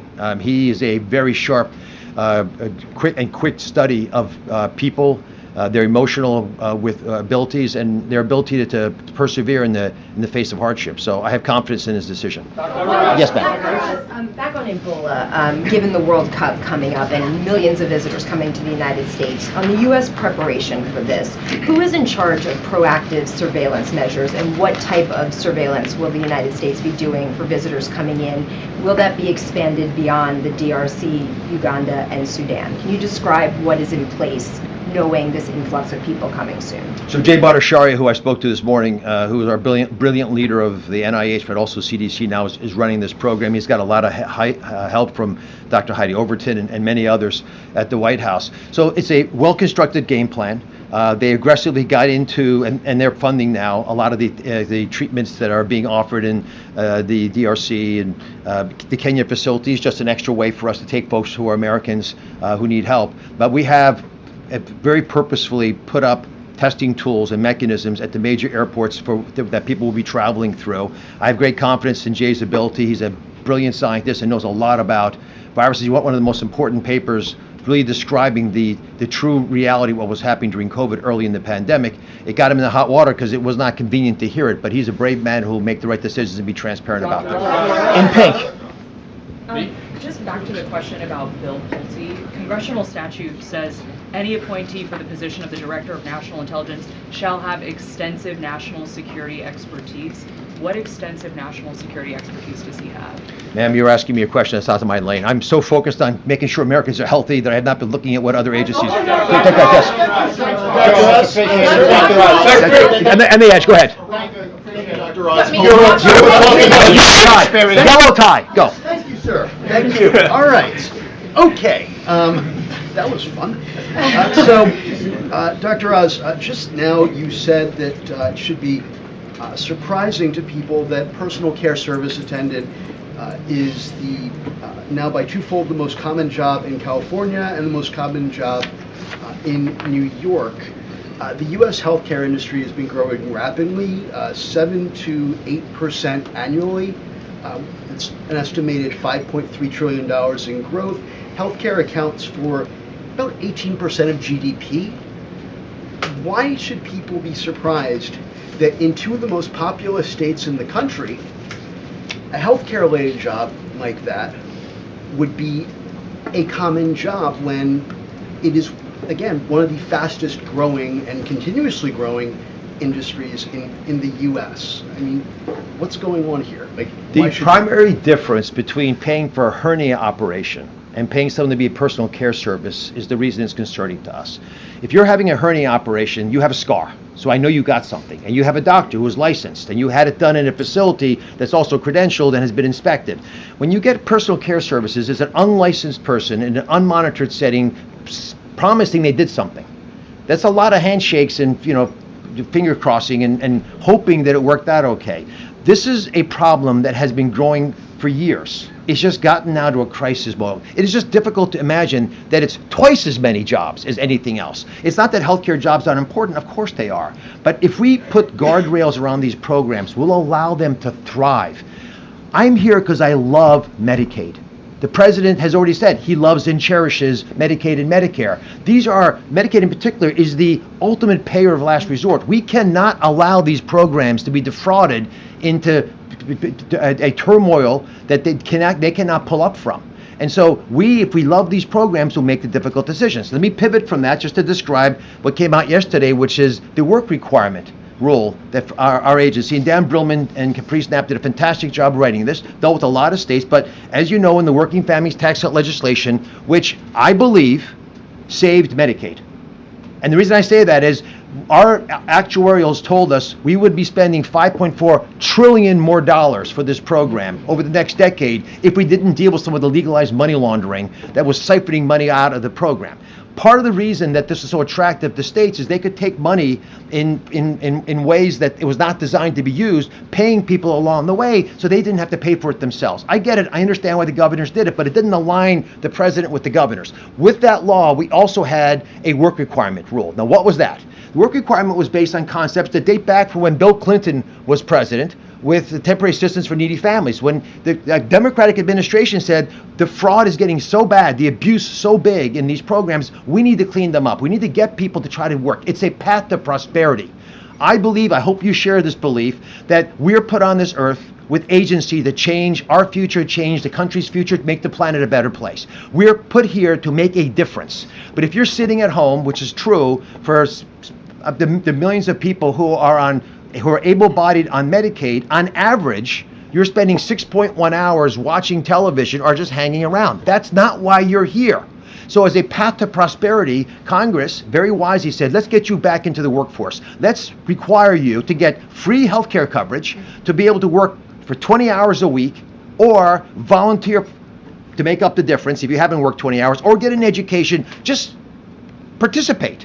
And so that rule came out. It's a, I think, beautifully written effort to try to define for our nation what your part of the puzzle is. Because if you are going to get something that of value from the American people, there should be some obligation, if you're able to. If you're not able to, if you're disabled, if you're, in one of the categories that are well defined in general, not able to work, it's different. But if you can work, you should get up and work again, because that's historically how it always was. In 1965 rather, when Medicaid was created, that was the deal. There were 11 million people in the program. We perverted that. Yes, sir. Doctor, thank you. Since you're here speaking on behalf of the administration, part of the reason we're asking about the President's decision to appoint Bill Pulte to be the head of National Intelligence is it's been 4 hours and we've been asking the White House why he's qualified to do so. You're a heart surgeon or a heart doctor? Yeah. Would you recommend a patient go see someone who isn't? You're asking the question with the premise that Bill Pulte is not qualified. I don't know anything about his situation, and I appreciate you want an answer. I'm not going to be the one giving it to you. Go ahead. Thank you so much. This is Elizabeth with the Daily Signal. What are you doing, first of all, to remove any illegal immigrants who are still receiving Medicaid from the program? You mentioned earlier that's something you've been working on. And then secondly, Medicaid reimbursement for Planned Parenthood will resume July 4th unless Congress acts to extend the One Big Beautiful bill. As CMS Administrator, what's your message to Congress on that?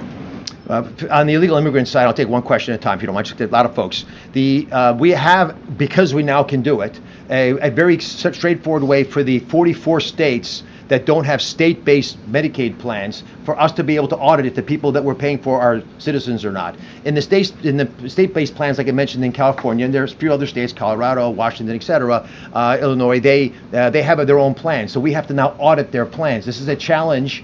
And that's why, before I came here, I met with a bunch of Medicaid directors from many states, red and blue, and they want us to help rebuild the tech infrastructure of Medicaid in this country. Imagine 50 balkanized programs. You spend $20 billion a year, $20 billion for tech infrastructure, and we're not getting our money's worth. So we're putting $200 million more because the Working Families Tax Cut legislation. We've negotiated, Dan Brillman did $600 million of in-kind contributions from the vendors to be able to get the work requirement done in an effective way. But I think it's the first step of a much larger national opportunity to fix how data flows. And one bit on this, Medicare's billing system, which many of your relatives are using, was a 1979 era COBOL-based system. I don't even have engineers who know how to use that system. And so if you're going to really use cloud-based tools, if you want to use technology to help Americans connect better with the healthcare system, you have to update them. The president has been supportive of this, so we are upgrading the system. And my hope is that we can use the tech transformation tools of this government to bring people to work with us from the private sector. And every major tech company is a partner of ours. Now we're pledging 700. Yes, go ahead. Hey, I just wanted to follow up on her question behind me. If the president's in such perfect health, why does he keep going back in for checkups? I think he likes the results. He does really well. He aces the test every single day, and I do actually believe that he is curious to make sure everything is going in the right direction. He's a very meticulous person in so many ways that are often underappreciated. But for him to want to know all the numbers and keep on top of them, it's the same reason he calls people at odd hours, because something's on his mind. He wants to deal with it. Yes, in purple. I wanted to ask about the UFC fight here at the White House next week. The president recently invested in the parent company of UFC. Is it a conflict of interest for him to be promoting this event while he's invested in UFC's parent company? I don't think the president sits in the Oval Office and makes individual investment decisions, but I don't know about that issue. But knowing him, I suspect someone else is making those decisions for him. Wait, go ahead. Thank you, Dr. Oz. The Obamacare subsidies expired earlier this year. What negative consequences have you seen, and do you see any policy adjustments that need to be made? Let's talk about Obamacare. Let's take a step back. 2015, 16, 17, 18, 2020, there were 9 million people on Obamacare. 9 million. Today, it's more than 20 million. Like, what happened? What happened was we completely took the guardrails off. And I know this because I'm working in the agency that actually was told to take the guardrails off. And because there wasn't an earnest desire to keep track of whether you were appropriately on it or not, but more importantly, just get the number to where we all feel good about ourselves, we had massive increases of people joining the program. We believe that 35%, roughly, of the people that are using the Affordable Care Act, Obamacare exchanges, because they've never used the program once, they've never filed a claim, may not be legit. And that actual number may translate to, I don't know, 5-6 million people we could be paying premiums for because they don't have to contribute anything. So they don't even know they're getting it. These are people who have Medicaid, and someone, often a broker, is dishonestly enrolling them on in an Affordable Care Act, or they're in 2 states at once getting full insurance paid for by us in multiple states at once. So we have evaluated these numbers. They're extremely concerning. There's a very strong effort by us. We actually made a rule 2 weeks ago that starts the process. We had tried to do this when we first came into office. A court enjoined us. They did not feel we'd followed appropriate APA guidelines, government guidelines. And so we redid it and now it went back out again. But if you care about the ACA, then you'll want us to take the fraud out. And let me just take a step back. If we want you to go back to work on Medicaid, what's going to happen? You're going to start making money. As you make money, you're going to make enough money, you get above the poverty level, you're going to want to buy an Affordable Care Act product. Or private industry, commercial insurers are going to start using it. That's a good thing. We're getting America back up. They're getting into work, getting them into the stratosphere, building prosperity. So we want these programs to work together. But if you've got millions of people, literally, who are getting insurance that they don't want, they don't even know they have it, and we're all paying for it, that's tens of billions of dollars we're throwing away. That increases premiums for everybody. It drives affordability down. We're not going to tolerate it anymore. Sir in the back, in the beard. Yes. Thank you so much, Dr. Rose. We are happy to see you. I'm sorry, I will ask two questions because I'm Turkish No, American. only one question. Doesn't matter. One question.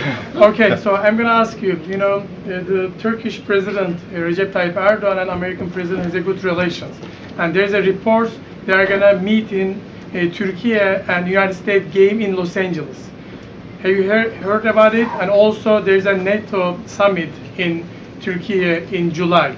So you're Turkish American, I don't know, do you have any idea? Are you going to join? And what you're thinking about Erdogan and Trump relations? I have no idea about these meetings. I've not been invited to anything. I suspect I won't be invited to everything because I've got a lot of work to do here. I'll give it right there. Go ahead. Good. Yes. Jordan Conrad's from Gateway Pundit. Back to the illegal aliens on Medicare and Medicaid. Last October, you announced that you had found over $1 billion in federal tax dollars going to illegal aliens. How much has that amount increased as of today? And, it's kind of like fish in a barrel. Are these people being referred to immigration for prosecution and deportation? The number has doubled from what I said last year. We're about $2 billion. The good news is that many states realize this is a problem and they themselves have stopped doing this. Listen, it's the same basic story again and again. We as a nation make a decision because we're one people. Individual states have to take that decision and use it to the best of their ability. Some states don't do as good a job as other states. That's why we're looking to individual states for leadership, for better ideas to deal with many of these social problems that unfortunately begin to pile up over time, and they threaten the very foundation of our social net that supports all of us. That's why this matters so much. If you quiz the vice president, he grew up in an environment where he saw people abuse this. I know that's the case of people who are in the task force right now, the Anti-Fraud White House Task Force. So there's a passion about this, and for good reason. I mean, the president calls the vice president Elliot Ness. He wants him, he likes the fact that he's taking this seriously, he's going at it, and he's doing what's best for the American people by making some tough decisions. One last question, take it away. Thank you, Dr. Oz. Back to Bill Pulte, but with the national security angle. The president has pushed very hard to renew FISA, Section 702. It expires in 10 days, just ahead of the World Cup. And there's this heightened threat environment with the war in the Middle East. We've heard all these intel agencies talk about the threat environment these days and how people can be very concerned about it. On Capitol Hill, you've had lawmakers today raising concern about Bill Pulte, and on the Democrat side, questioning his ability to carry out that role fairly and not weaponize it. What can you say about to allay their concerns, and can you also answer a question that was posed by Susan Collins about whether Pulte has a security clearance himself? Ma'am, I don't know anything more about Bill Pulte than you do. I did not think that would be one of the questions that would even come up here. I hadn't even heard the news when I walked out. Okay, let me leave you with. We have one last question, but I do want. Okay. Go ahead, ask him. I'll come to you. I have a GOP question. What's your question? Very Do you quick. have any medical advice for the Americans out there that are suffering from a very serious ailment called Trump derangement syndrome? I am concerned about folks who have focused their entire life energy on dislike of the president. It's disheartening to see people lost in that way, but you know, treating stupid is really hard, and that becomes a real problem. And these folks are off. Now, GLP-1s. I mean, let me just answer for you because I'm out of time. And very quick one. Are American getting real deal medication, brand name like Wegovy, Ozempic, or it will be generic on Trump RX at $50 monthly rate? The Trump RX product is the real deal, the true API. That's the pharmaceutical product that's made by the two major providers right now, which are Novo Nordisk and Eli Lilly. There are other companies coming into the space. We have these products that are given by these companies as part of this deal. So we like to use the real product to be able to satisfy the needs of the American consumer. It's a brand. It's a brand name. Last question from the middle. Go. Last question. Take it away. Thank you, Dr. Oz. So Kenya basically has stopped, has asked U.S. not to build the quarantine facility there. And the people, the responders from here who are supposed to go there, do you think the Trump administration's policy of not allowing people who are exposed, Americans who are exposed to the virus, come back to the U.S. will dissuade these responders from going there? No, I think we're going to work out with Secretary Rubio's leadership a very favorable arrangement with Kenya. I've been to Kenya. It's a beautiful country, very sophisticated people. They're going to do the right thing for everybody, and I think it's a perfect solution. I thank you very much for letting me participate. God bless you all. Take care. Microplastics. Microplastics. Now, let me tell you something. There has been a few people in here. I understand that you're not conservative. I understand that you don't support Trump, that we support Trump. We have our differences on things. Now, one of the things that I'm going to tell you is this. If you come into my channel, don't waste my time. If you want to come in here to insult me, don't do that. I'm the host.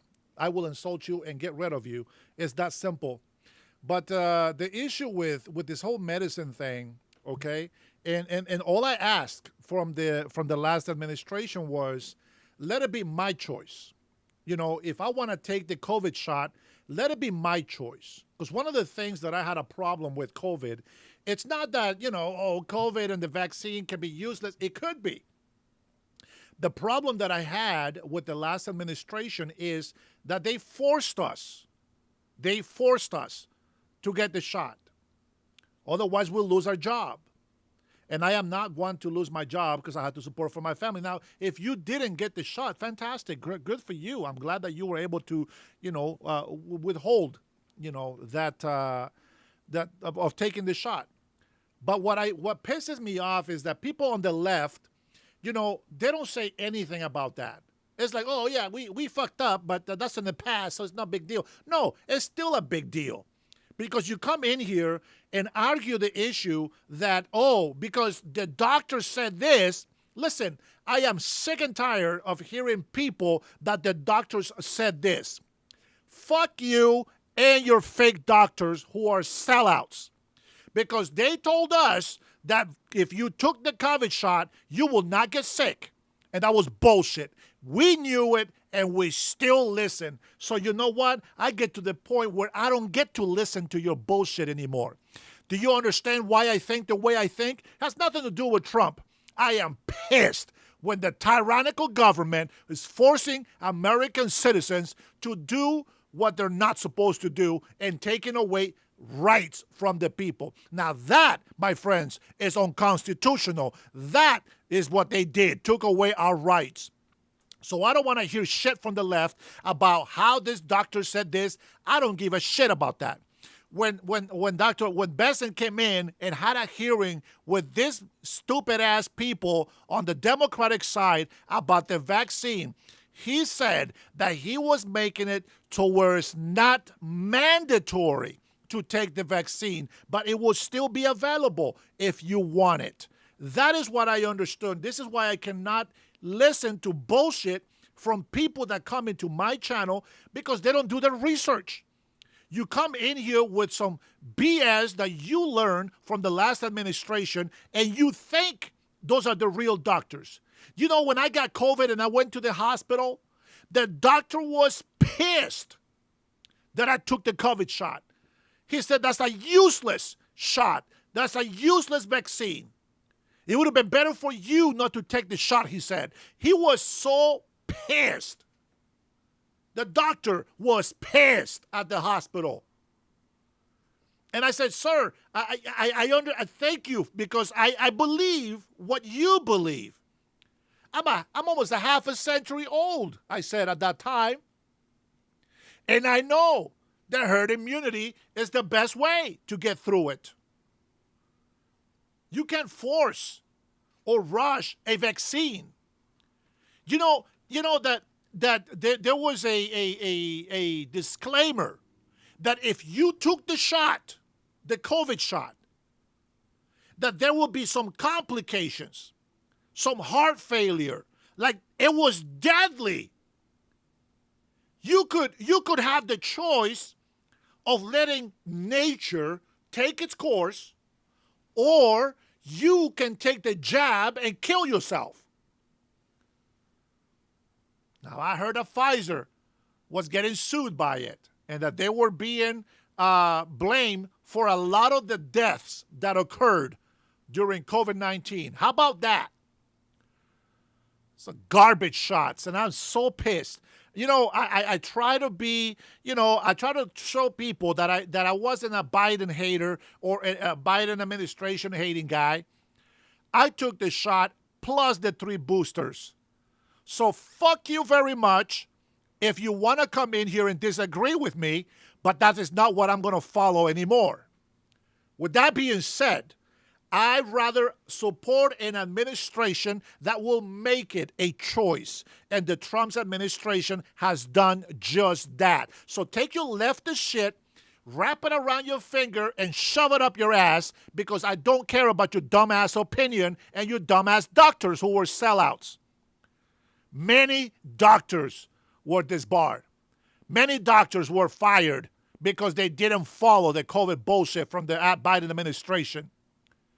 How can you say some scientists are right and some scientists are wrong? You either believe and trust science or you don't. Everything that you believe on science was on the leftist mentality of science. So the right mentality of science, that's incorrect. You can't sit there and argue with me with that shit. You can't come in here and talk shit about Dr. Oz because some bullshit-ass doctor or other organization that was screwing over the world, like WHO, said something else. I'd rather look at the facts. This administration has kicked ass from day one. You know what I see on the leftist side? Retards. Like literally, mentally unstable people. Even the guy, that little Nazi guy that's running for office on the Democratic side with a little Nazi tattoo. They are so heavily into therapy. The wife is out there, oh, well, you know, my therapist is doing a good job with me. And then he has a therapist that's doing a good job with him. And then he is racist, but the Democrats love him. How about that? No, I'm sorry. We are not going to fall for your bullshit leftist agenda. This is a MAGA channel. This is conservative town. This is the place where we believe in God. We believe in respecting the law. We believe on freedoms. Not like you libtards out there that says that you believe in the Constitution and you break it every single day. You give all the rights that belong to the American citizens and you give it to illegal immigrants. Pah! I spit on you stupid people. I'm going to continue to defend this country for American people, not for foreigners. You come to this country, you respect this country. If you are in this country, it's because you love it. If you don't, then get the hell out. It is that simple. We ain't playing no bullshit games. I think that you can go and spend 800% more on the price, 8 times more than what it's worth.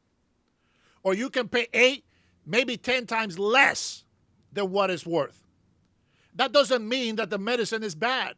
The medicine is okay. And if you don't believe in medicine, you don't have to. Then pray to God. Work on faith. That's okay. I believe that God gives men knowledge to take care of themselves. So I will trust an administration that gives me a choice, not an administration that forces me to do what I don't want to do.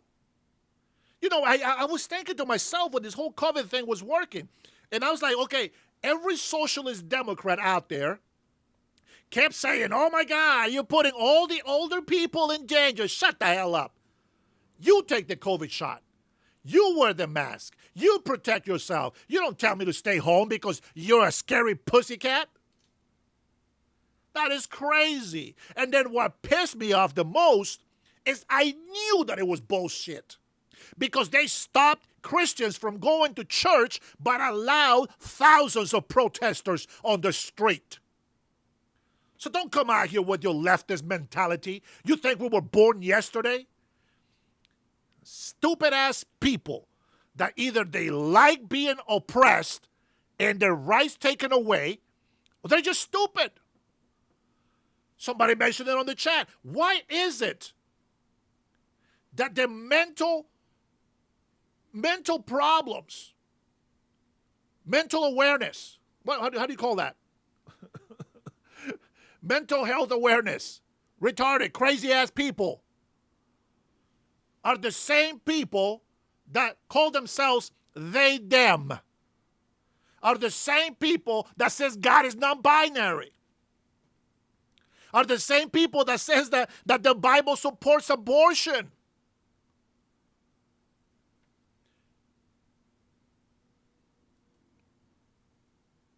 Dr. Besson was right. You can't cure stupid. The socialist Democrats have lost a lot of us. The Democratic Party does not exist. Let that be clear. The Democratic Party does not exist. What we have today, it's a bunch of perverted, corrupted criminals who are Marxist, communist, socialists disguised as Democrats. Bullshit. Democrats were 6 feet apart. Shut the hell up. That's how stupid you are. You see what I'm saying? That's how stupid you are. We watched the videos. There was no damn 6 feet apart. And they were sweating. And they were over there mixed up and everything. Shut the hell up. This is the stupidity this is what pisses me off about stupid people. You think we're not paying attention? You think we don't see what's out there on the streets? How stupid do you think we are? Man, boy, I tell you with these people, man, it's just, listen, you just can't sugarcoat it for these guys. These are the same people. These are the same people that support trans women, trans men, and drag queens teaching your little children how to be sexually perverted. These are the people that are taking the innocence of our children away. These are the same people who support scams. All right, Mike, get the fuck out of my channel and don't come back, bro. Stupid ass people. Come in here and talk with me with facts. Don't come over here with your bullshit, because I pay attention to what's going on. Tell me that you were 6 feet apart on these protesters. Get the Fuck out of here, man. Don't come at me with that. See, that pisses me off the most. Somebody lying to me pisses me right off. I wish that was true. I wish I would have sent 6 feet separation, as if that's going to keep you safe. You dumb-ass motherfuckers. You don't know that the wind carries that bacteria? If somebody sneezes out there, that wind carries that bacteria? The virus is carried by the wind?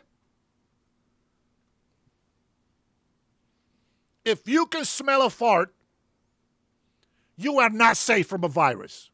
Idiots. Man, got to take a break from yelling at these fools. Let me get to my next clip here. That's right, it's from Fox. Woo! Man, you guys got me woken up today. I love it. Let's get on to our next clip. This is Trump pushes to keep Iran's talks on track after heated Netanyahu call. Let's take a listen to see what this is about. I haven't watched this yet. Trump saying that peace talks are moving forward slowly but surely in the conflict with Iran. This after the president reportedly had a heated conversation with the Israeli Prime Minister. Trey Yanks is live in Tel Aviv to take us through this one and where we are now on the war. Trey, hello to you. Yeah, hey, Bill, good morning. As President Trump works toward a deal with Iran, he was able to de-escalate rising tension between Israel and Hezbollah yesterday, getting on the phone with both sides. The president said in a post on Truth Social, quote, I had a conversation with Bibi Netanyahu today, asking him not to go into a major raid of Beirut, Lebanon. He turned his troops around. Thank you, Bibi. I also had a conversation with representatives of the leaders of Hezbollah, and they agreed to stop shooting at Israel and its soldiers. Likewise, Israel agreed to stop shooting at them. Let's see how long that lasts. Hopefully it will be for eternity. Axios reports the call between Trump and Netanyahu was tense. This is a piece of the outlet posting yesterday, quote, summarizing Trump's remarks to Netanyahu. The U.S. official said, you're effing crazy. You'd be in prison if it weren't for me. I'm saving your A. Everybody hates you now. Everybody hates Israel because of this. A second source briefed on the call said Trump was, quote, pissed, and at one point yelled at Netanyahu, what the F are you doing? Now, at this moment, Israeli troops remain in southern Lebanon. Overnight, there were a few sirens across northern Israel from Hezbollah rocket and drone attacks, as well as a small number of Israeli strikes in Lebanon. Civilians in the Lebanese capital of Beirut are breathing a sigh of relief following evacuation orders that were issued by the Israeli military on Monday. We were certainly happy about U.S. President Trump's intervention. We were glad that a ceasefire was reached and that people got some relief from the displacement, suffering, and difficult conditions they have been living through. It's truly heartbreaking. We are a people. We are human beings. We are not enemies of anyone, and we do not want war. We were very happy when we heard that Trump had become involved in the issue. More than 3,400 people have been killed in Lebanon since the war restarted again earlier this year. We do know talks are taking place this week between the Lebanese and Israeli governments aimed at reaching a deal to normalize ties and disarm Hezbollah. Something to watch. Thank you, Trey. Trey Yanks reporting in Tel Aviv. Jillian's got it. All right, let's go ahead and bring in retired U.S. Navy Commander Kirk Lippold. He's former commander of the USS Cole. Sir, regarding this Trump-Netanyahu phone call and the reporting surrounding it, does anything in there surprise you? I think what surprises me a little bit, Jillian, is the intensity of the call. President Trump is really trying to work a deal with Iran so that they do not get a nuclear weapon. But by the same token, you have to remember, Bibi Netanyahu has to look out for the strategic interests of his country. Given what happened in October 7th, given what Hezbollah has been doing for literally decades in firing into Israel, he has to make sure that his people are safe. I think Israel at this point has reached a point where they're like, no, we are not going to tolerate this anymore, and we're going to go after those who mean to do us harm. It's a great illustration of the reality that no matter how close the special relationship is between the United States and Israel, on certain issues, at certain moments, the interests between the two countries diverge. And that's just the way, global relations work. Interestingly, sir, you say that even though the regime has now said they don't want to negotiate with the U.S. anymore, they have not adjusted their military posture in a way that reflects that to be the truth. Can you talk to us about that? Absolutely. Iran right now is still working to try and rebuild what the United States destroyed. They are still setting up their radar sites. They're still tracking the shipping within the Strait of Hormuz. They are still working to be able to launch drones. They have attempted to put mine-laying vessels out into the waters. The United States has struck at each of those in the defensive measures with the Central Command Commander, Admiral Cooper. But at the end of the day, right now, even though they say they have walked away, those negotiations are still going on. If Iran knows that if they walked away from the negotiating table, that would put the United States in a position where they would have no choice but to restart kinetic operations against them. And if combat operations ensue, the United States this next time is not going to hesitate, not going to pause. President Trump is going to utterly destroy them and then begin to take down the infrastructure that supports their economy so that it will literally drop them to the knees, in addition to what we are trying to do with the blockade that's in place. Everybody is very focused on the timeline with this conflict from the very beginning of Operation Epic Fury.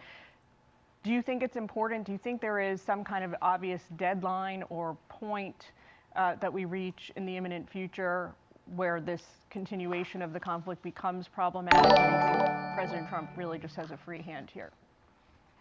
I think President Trump is doing his best. He is trying to give diplomacy every last chance to work. But at the end of the day, Iran continues to undermine it. Let's face it, they have a 47-year track record of not being truthful, of lying, of continuing to work to undermine and destabilize the Middle East. President Trump may be trying to do it, but at some point, time is no longer going to benefit the United States as much as it's benefiting Iran and their ability to rebuild. The last thing the U.S. needs to do is give Iran the free hand that they want to allow them to rebuild, to project power, to be able to continue to strangle the Strait of Hormuz and destabilize the Middle East. Well, the coming days will certainly be illuminating in that sense. Commander Lipple, thanks for joining us this morning. Great to talk to you as always. Be sure to like and subscribe for all the Fox News latest on YouTube and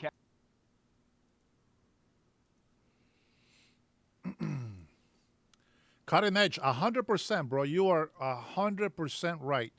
One of the things that we can do is make sure that we actually listen from the president himself. Well, we're sick of having all these people telling us lies. You know what I find interesting about the news reporting is that they are believing everything that Hezbollah and all these terrorist groups say, the enemies of the United States of America. They believe everything they say. They make it sound like they're so strong and this and that. I'm going to tell you, the only thing that I can tell you about what's going on right now is that we are not stupid. And I'm going to tell you, if I can figure this out myself, I can tell you that President Trump is way ahead of me on that. And so President Trump is giving them warning after warning after warning. There's going to be a time where there will be no more warnings, and President Trump is just going to let loose. And it doesn't matter what Congress says. It doesn't matter if little whiny ass, Booker is going to go out and say for 48 hours straight. It doesn't matter what Congress thinks. We need to fight for this country, and I support our president 100%. President Trump tweets, illegal immigrants and foreign fraudsters steal billions every year from the American taxpayer. As part of my administration's historic effort to end fraud and reverse mass illegal immigration, I recently signed a powerful new executive order, which will be led by the Treasury Department to stop banks, here we go, credit cards, and financial institutions from being used to facilitate human smuggling, drug trafficking, illegal immigration, and criminal cartels who orchestrate these activities. Access to our nation's financial systems must be limited to those who have a legal right to be here and who are engaged in lawful and legitimate commerce. Bank accounts being used to enable illegal immigration or to store the welfare received by illegal aliens will be shut down. And funds will ultimately face impoundment and seizures so they can too be returned to taxpayers. It is not ludicrous, but profoundly dangerous that any illegal alien can simply present a blue state driver's license or a Biden border document and have unrestricted access to the United States financial system. And I am going to pause. No, let me finish reading it.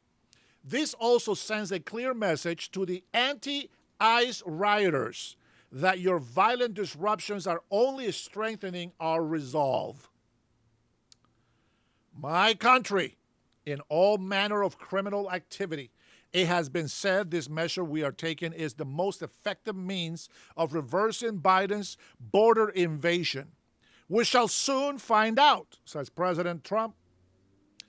Now, I'm going to tell you something. As much as you like or dislike President Trump, I am going to tell you the only reason, now not that I have, but the only reason why I went down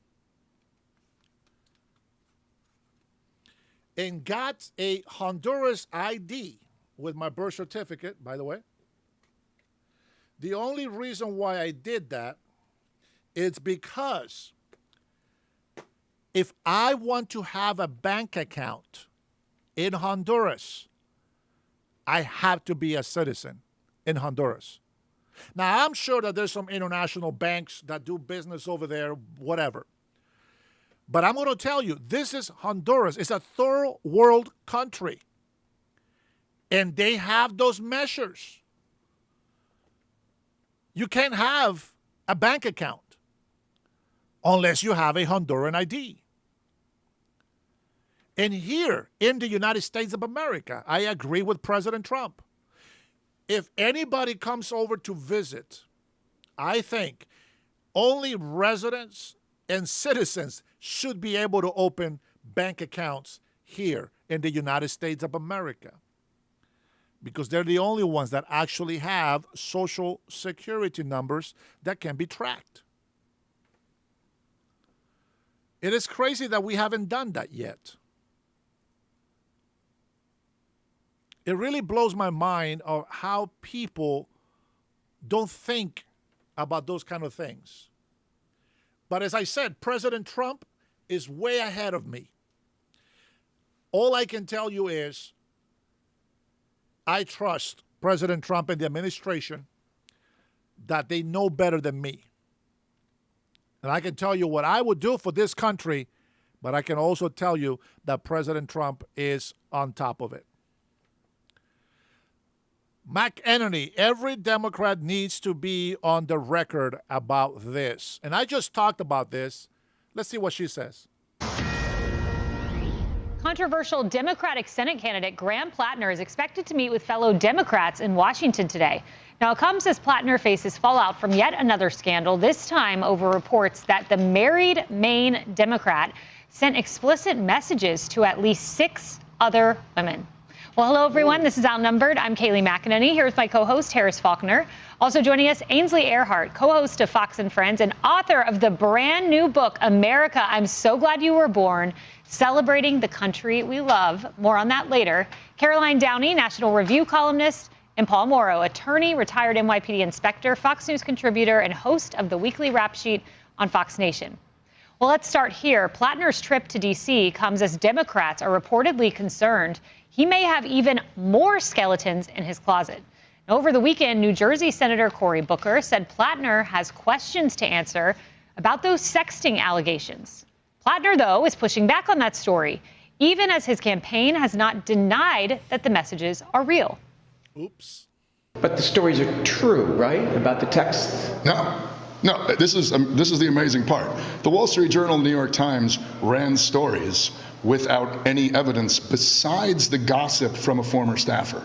I'm sorry, that's frankly His wife doesn't believe him, by the way. journalistic malpractice. Now, this is just the latest in a series of scandals to hit Plattner's campaign, including the revelation that he had a Nazi-linked symbol tattooed on his chest for nearly 20 years. He says it's since been covered up. Now, other Plattner controversies include, but are not limited to, praising a Hamas raid that killed 5 Israelis, embracing political violence, calling rural Americans racist and stupid, self-identifying as a communist, and downplaying rape. Those are a few. And despite all of that, many Democrats have refused to condemn him.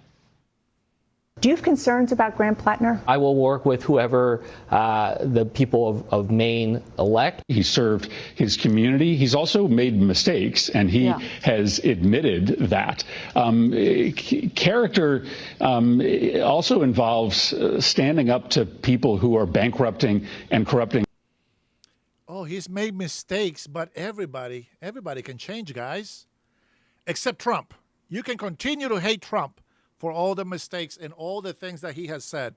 Sure, you hypocrites. In this country, so much is riding on Democrats taking control of the Senate. If we do not get the votes necessary to take care of the House and the Senate, we will continue to have an out-of-control president.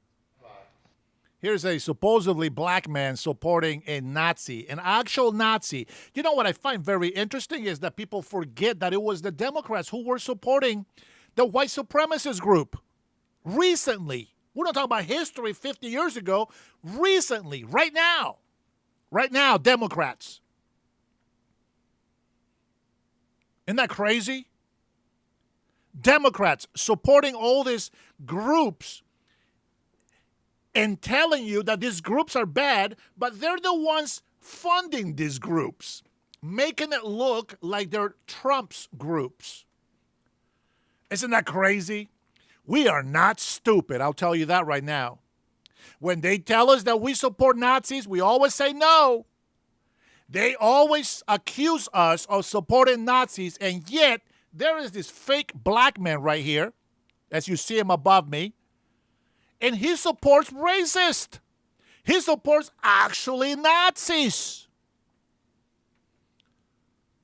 Very, very interesting. Ainsley, as you well know, there's a thing in politics called opposition research. Right. I am uncertain how you have an operating website profile on something like Kick, and it just goes unnoticed by your party. Right. I keep seeing that image of him, wrapped in the towel with the tattoos and the potty behind him.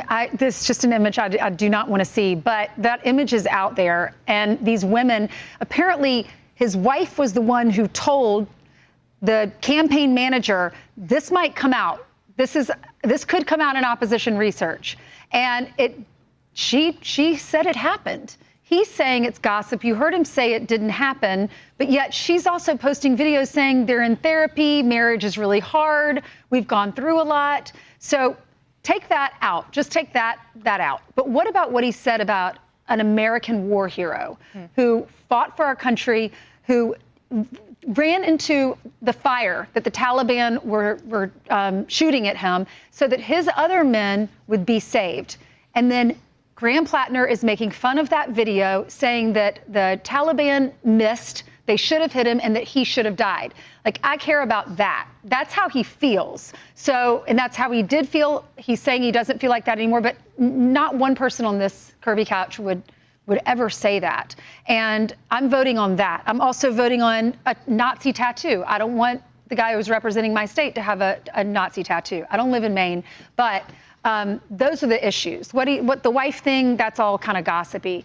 But I would not be surprised if the Democrats are saying we have a problem here. We're hearing there's more coming down the pike, so we want him out. That's why he's in Washington. He says he's going there to campaign and to ask for more money and meet with senators, but possibly he's meeting with the senators. The rumor is so that the senators can say, get out of the race. You know, Paul, and to that end about Moore, a Democratic staffer on Capitol Hill told the New York Post it's not a possibility that Moore will come out. It is a certainty. And I agree with that. This is just the tip of the iceberg. This is where I think it's going. All right. And this is, I think, the next shoe to drop. And I think what may be disqualifying here, I got to give credit to the Washington Free Beacon that's been on this aspect of the story. We got to go deep on this. His designation is 100% disabled. There are two versions of that. I got to get in the weeds a little bit.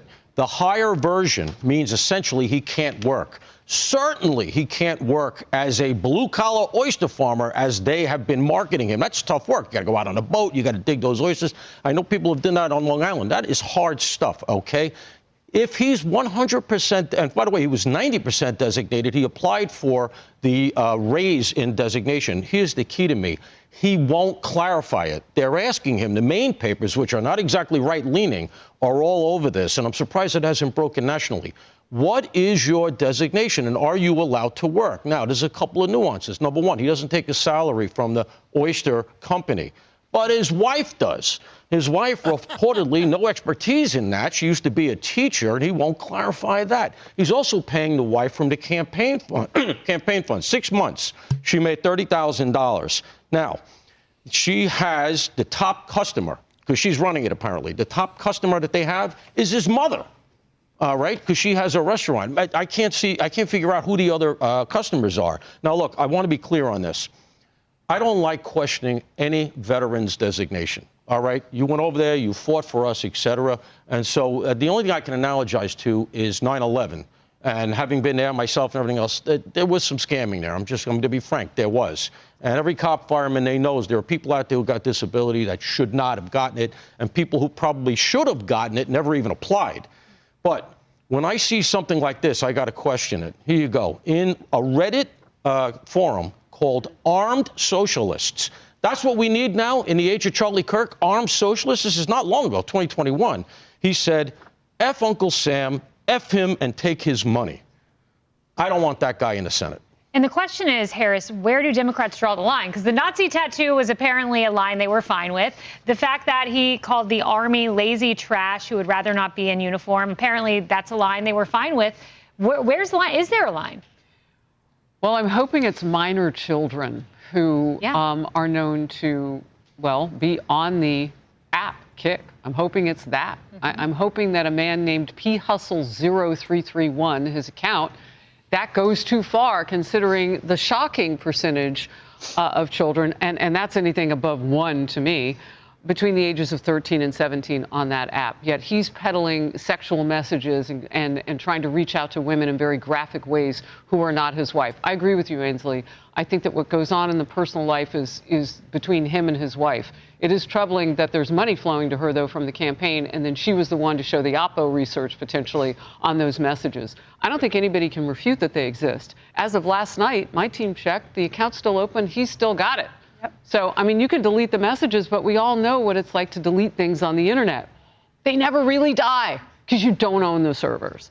So I'm just curious, what is enough for Democrats if a platform like that, where you've got a corrupted candidate, and he is not only just corrupt in terms of his integrity and all of that, but now you've got competing messages. How in the world are you going to sell this guy against the governor, Janet Mills, who says, well, I suspended my campaign, maybe I ought to get back in? I mean, you've got a woman standing by who says she wants to be on the ticket. Now, I don't think Democrats think she can win, which is why she wasn't there in the first place. But what are your choices? Your choices are horrible. Why would you take meetings with this guy? Why would you even entertain the vicinity with this man? P. Hustle 0331? Why?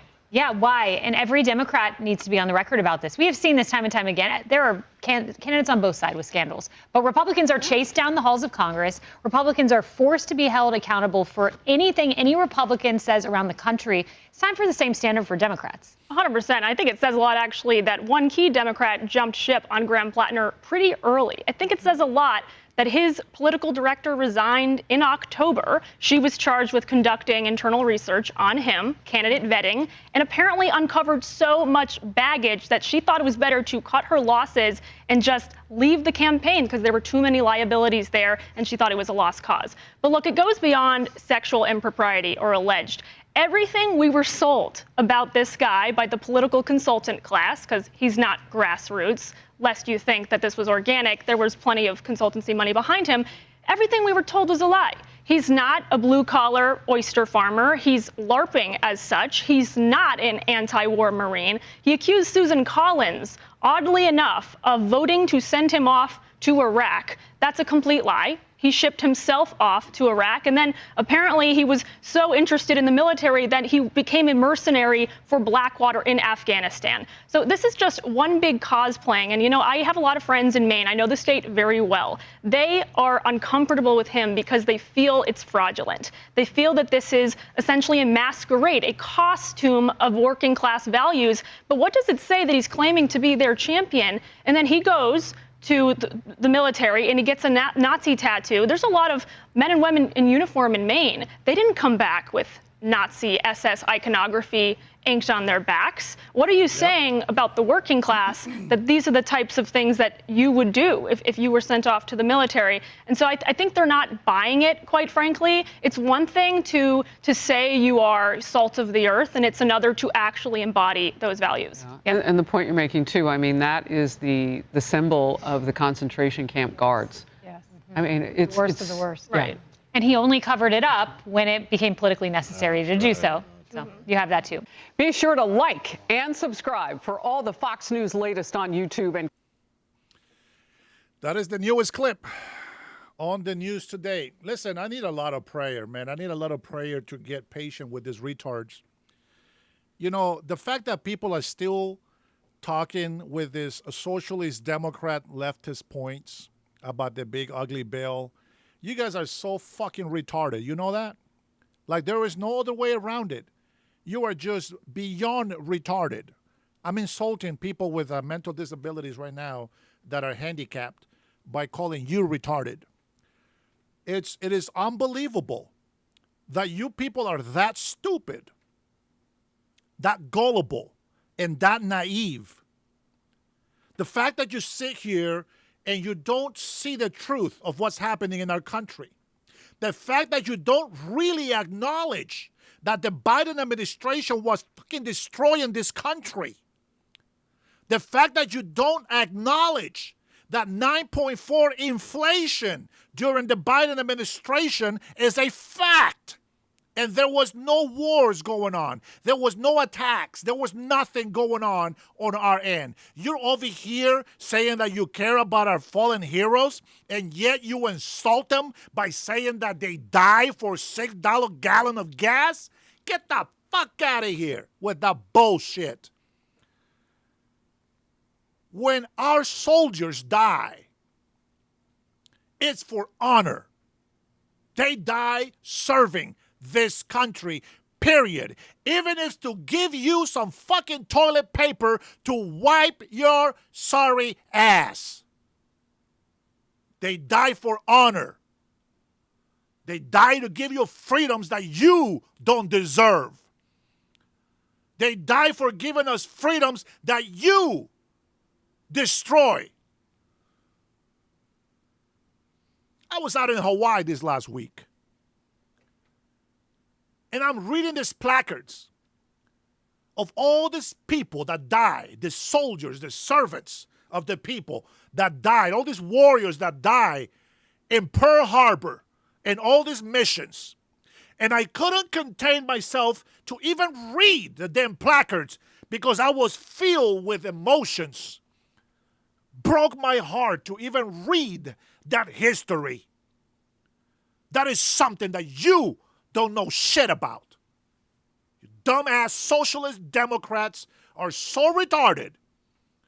I can't believe that our country is still as great as it is.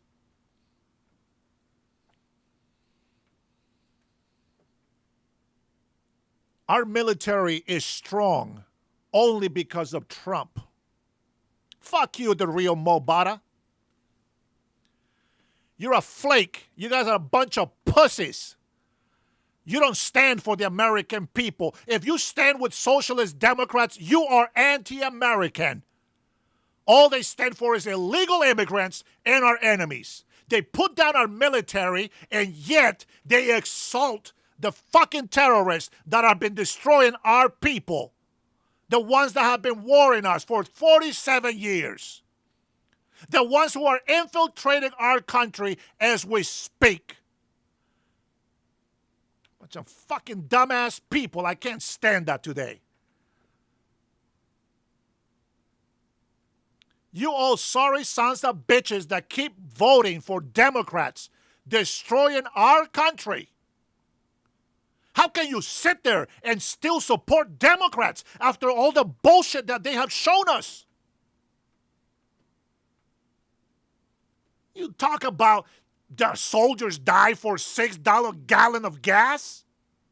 Bitch, why don't you talk about the taxes that you Democrat dumbasses have been putting on the gas?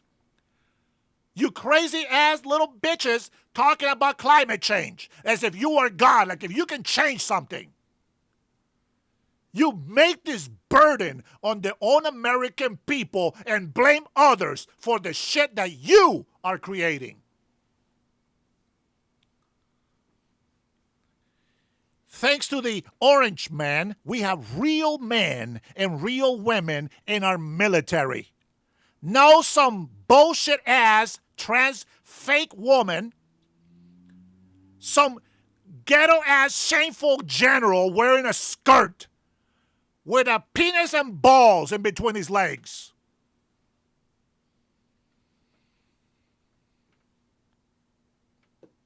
You guys support that sort of perversion. We don't. So fuck you and your perverted Democratic Party. We no longer support the bullshit that they spew.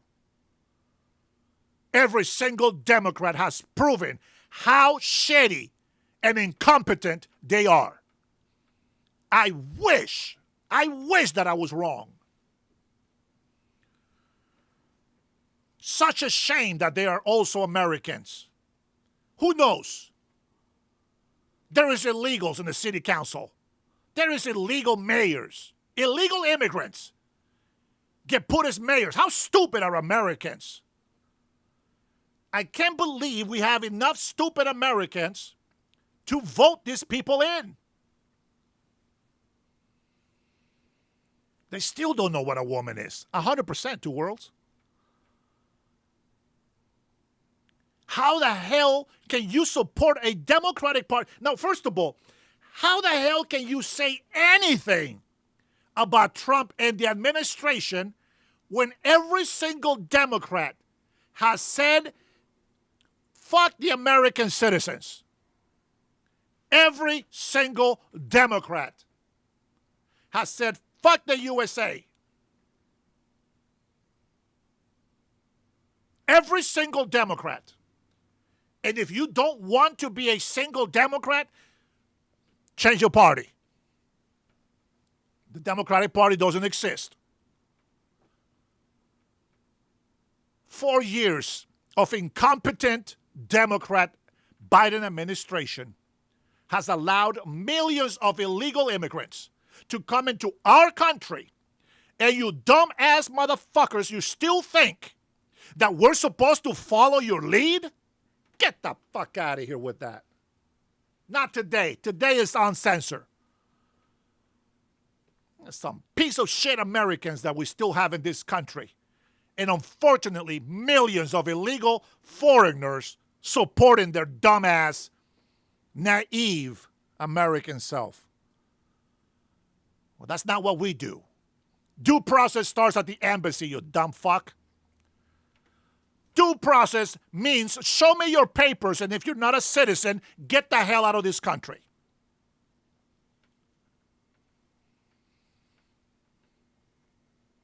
I'm proud to be an immigrant that has respected the law, that has proven that not all migrants that come into this country are retarded or criminals.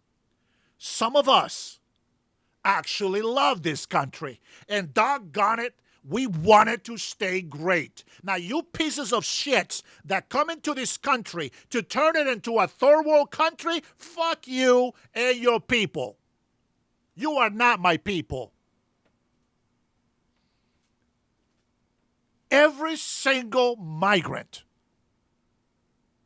that loves the United States of America, that believes that this is the greatest country, that respect the rights of the American people, those are my people. Man. Assimilate, that word. Some people don't understand what that is.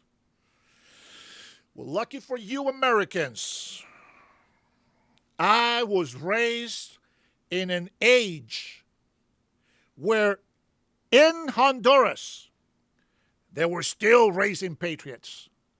Patriots means somebody who is faithful and loyal to the land that provides for them. That's what patriot means to me. Never betrayed my country. If I would have came to this country here illegally, I would have betrayed my country. I asked for permission. I was denied access twice. Third time, we were given access. And here we are. And watch the difference between me and those illegal immigrants and the stupid-ass Americans that don't understand how to defend this country.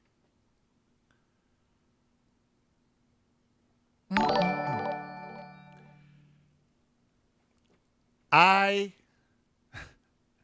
don't know.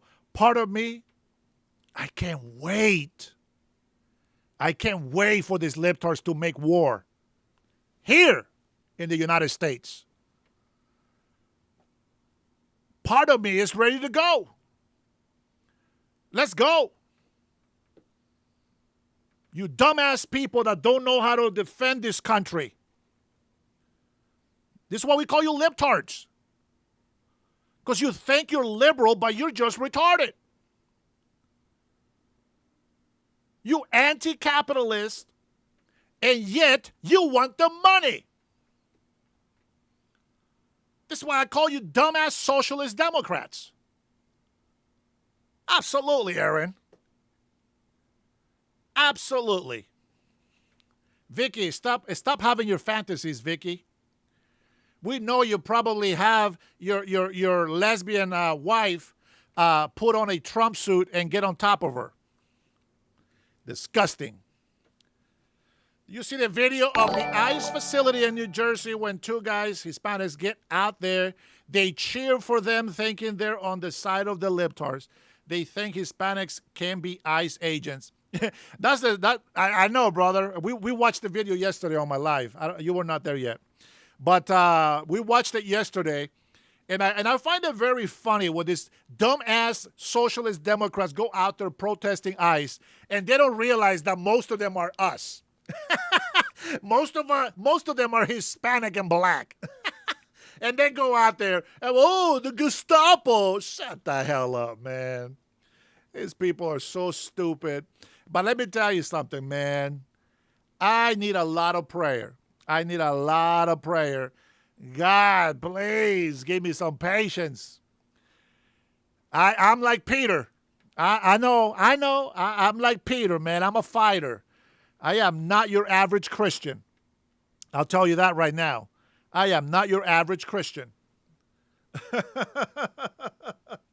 See, most people, they want us.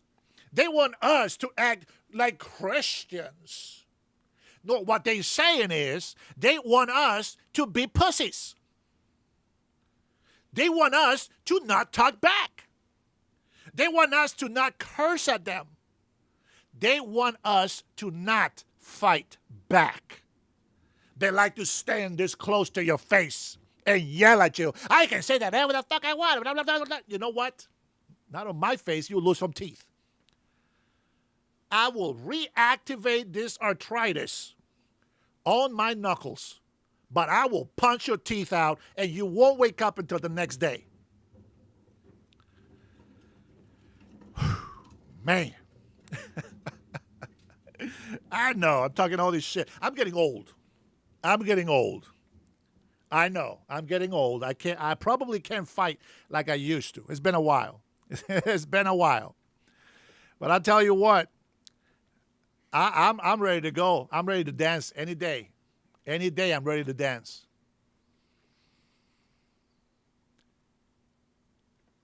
This sounds weird because I'm not suicidal. But I'm ready to go, man. I don't want anybody to cry when I leave. I'm ready to go. And I want to go knowing that I never betrayed my Lord, that I never betrayed this beautiful country. It's okay, Robert. Let him talk. Let me go ahead and close with this. Let me tell you something. The United States of America. You guys may not understand why we talk the way we talk. You may not understand why we get pissed off when people talk bad about the United States of America. You may not understand why I cry when I read history and I hear of the warriors that we lost in Pearl Harbor, getting inside the submarines, the cockpit of a jet,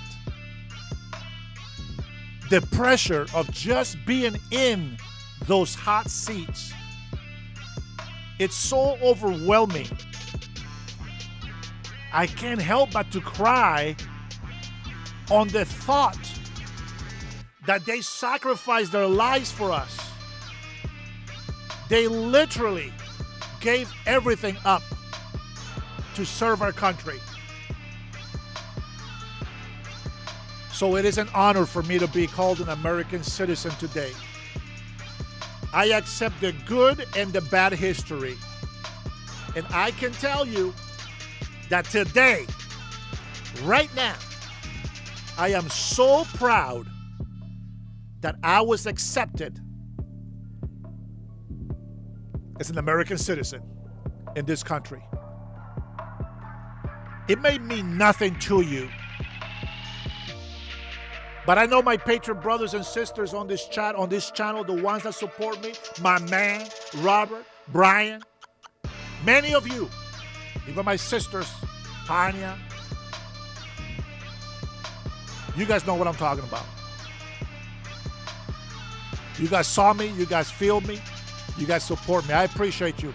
God bless you. God bless your family. God bless the USA.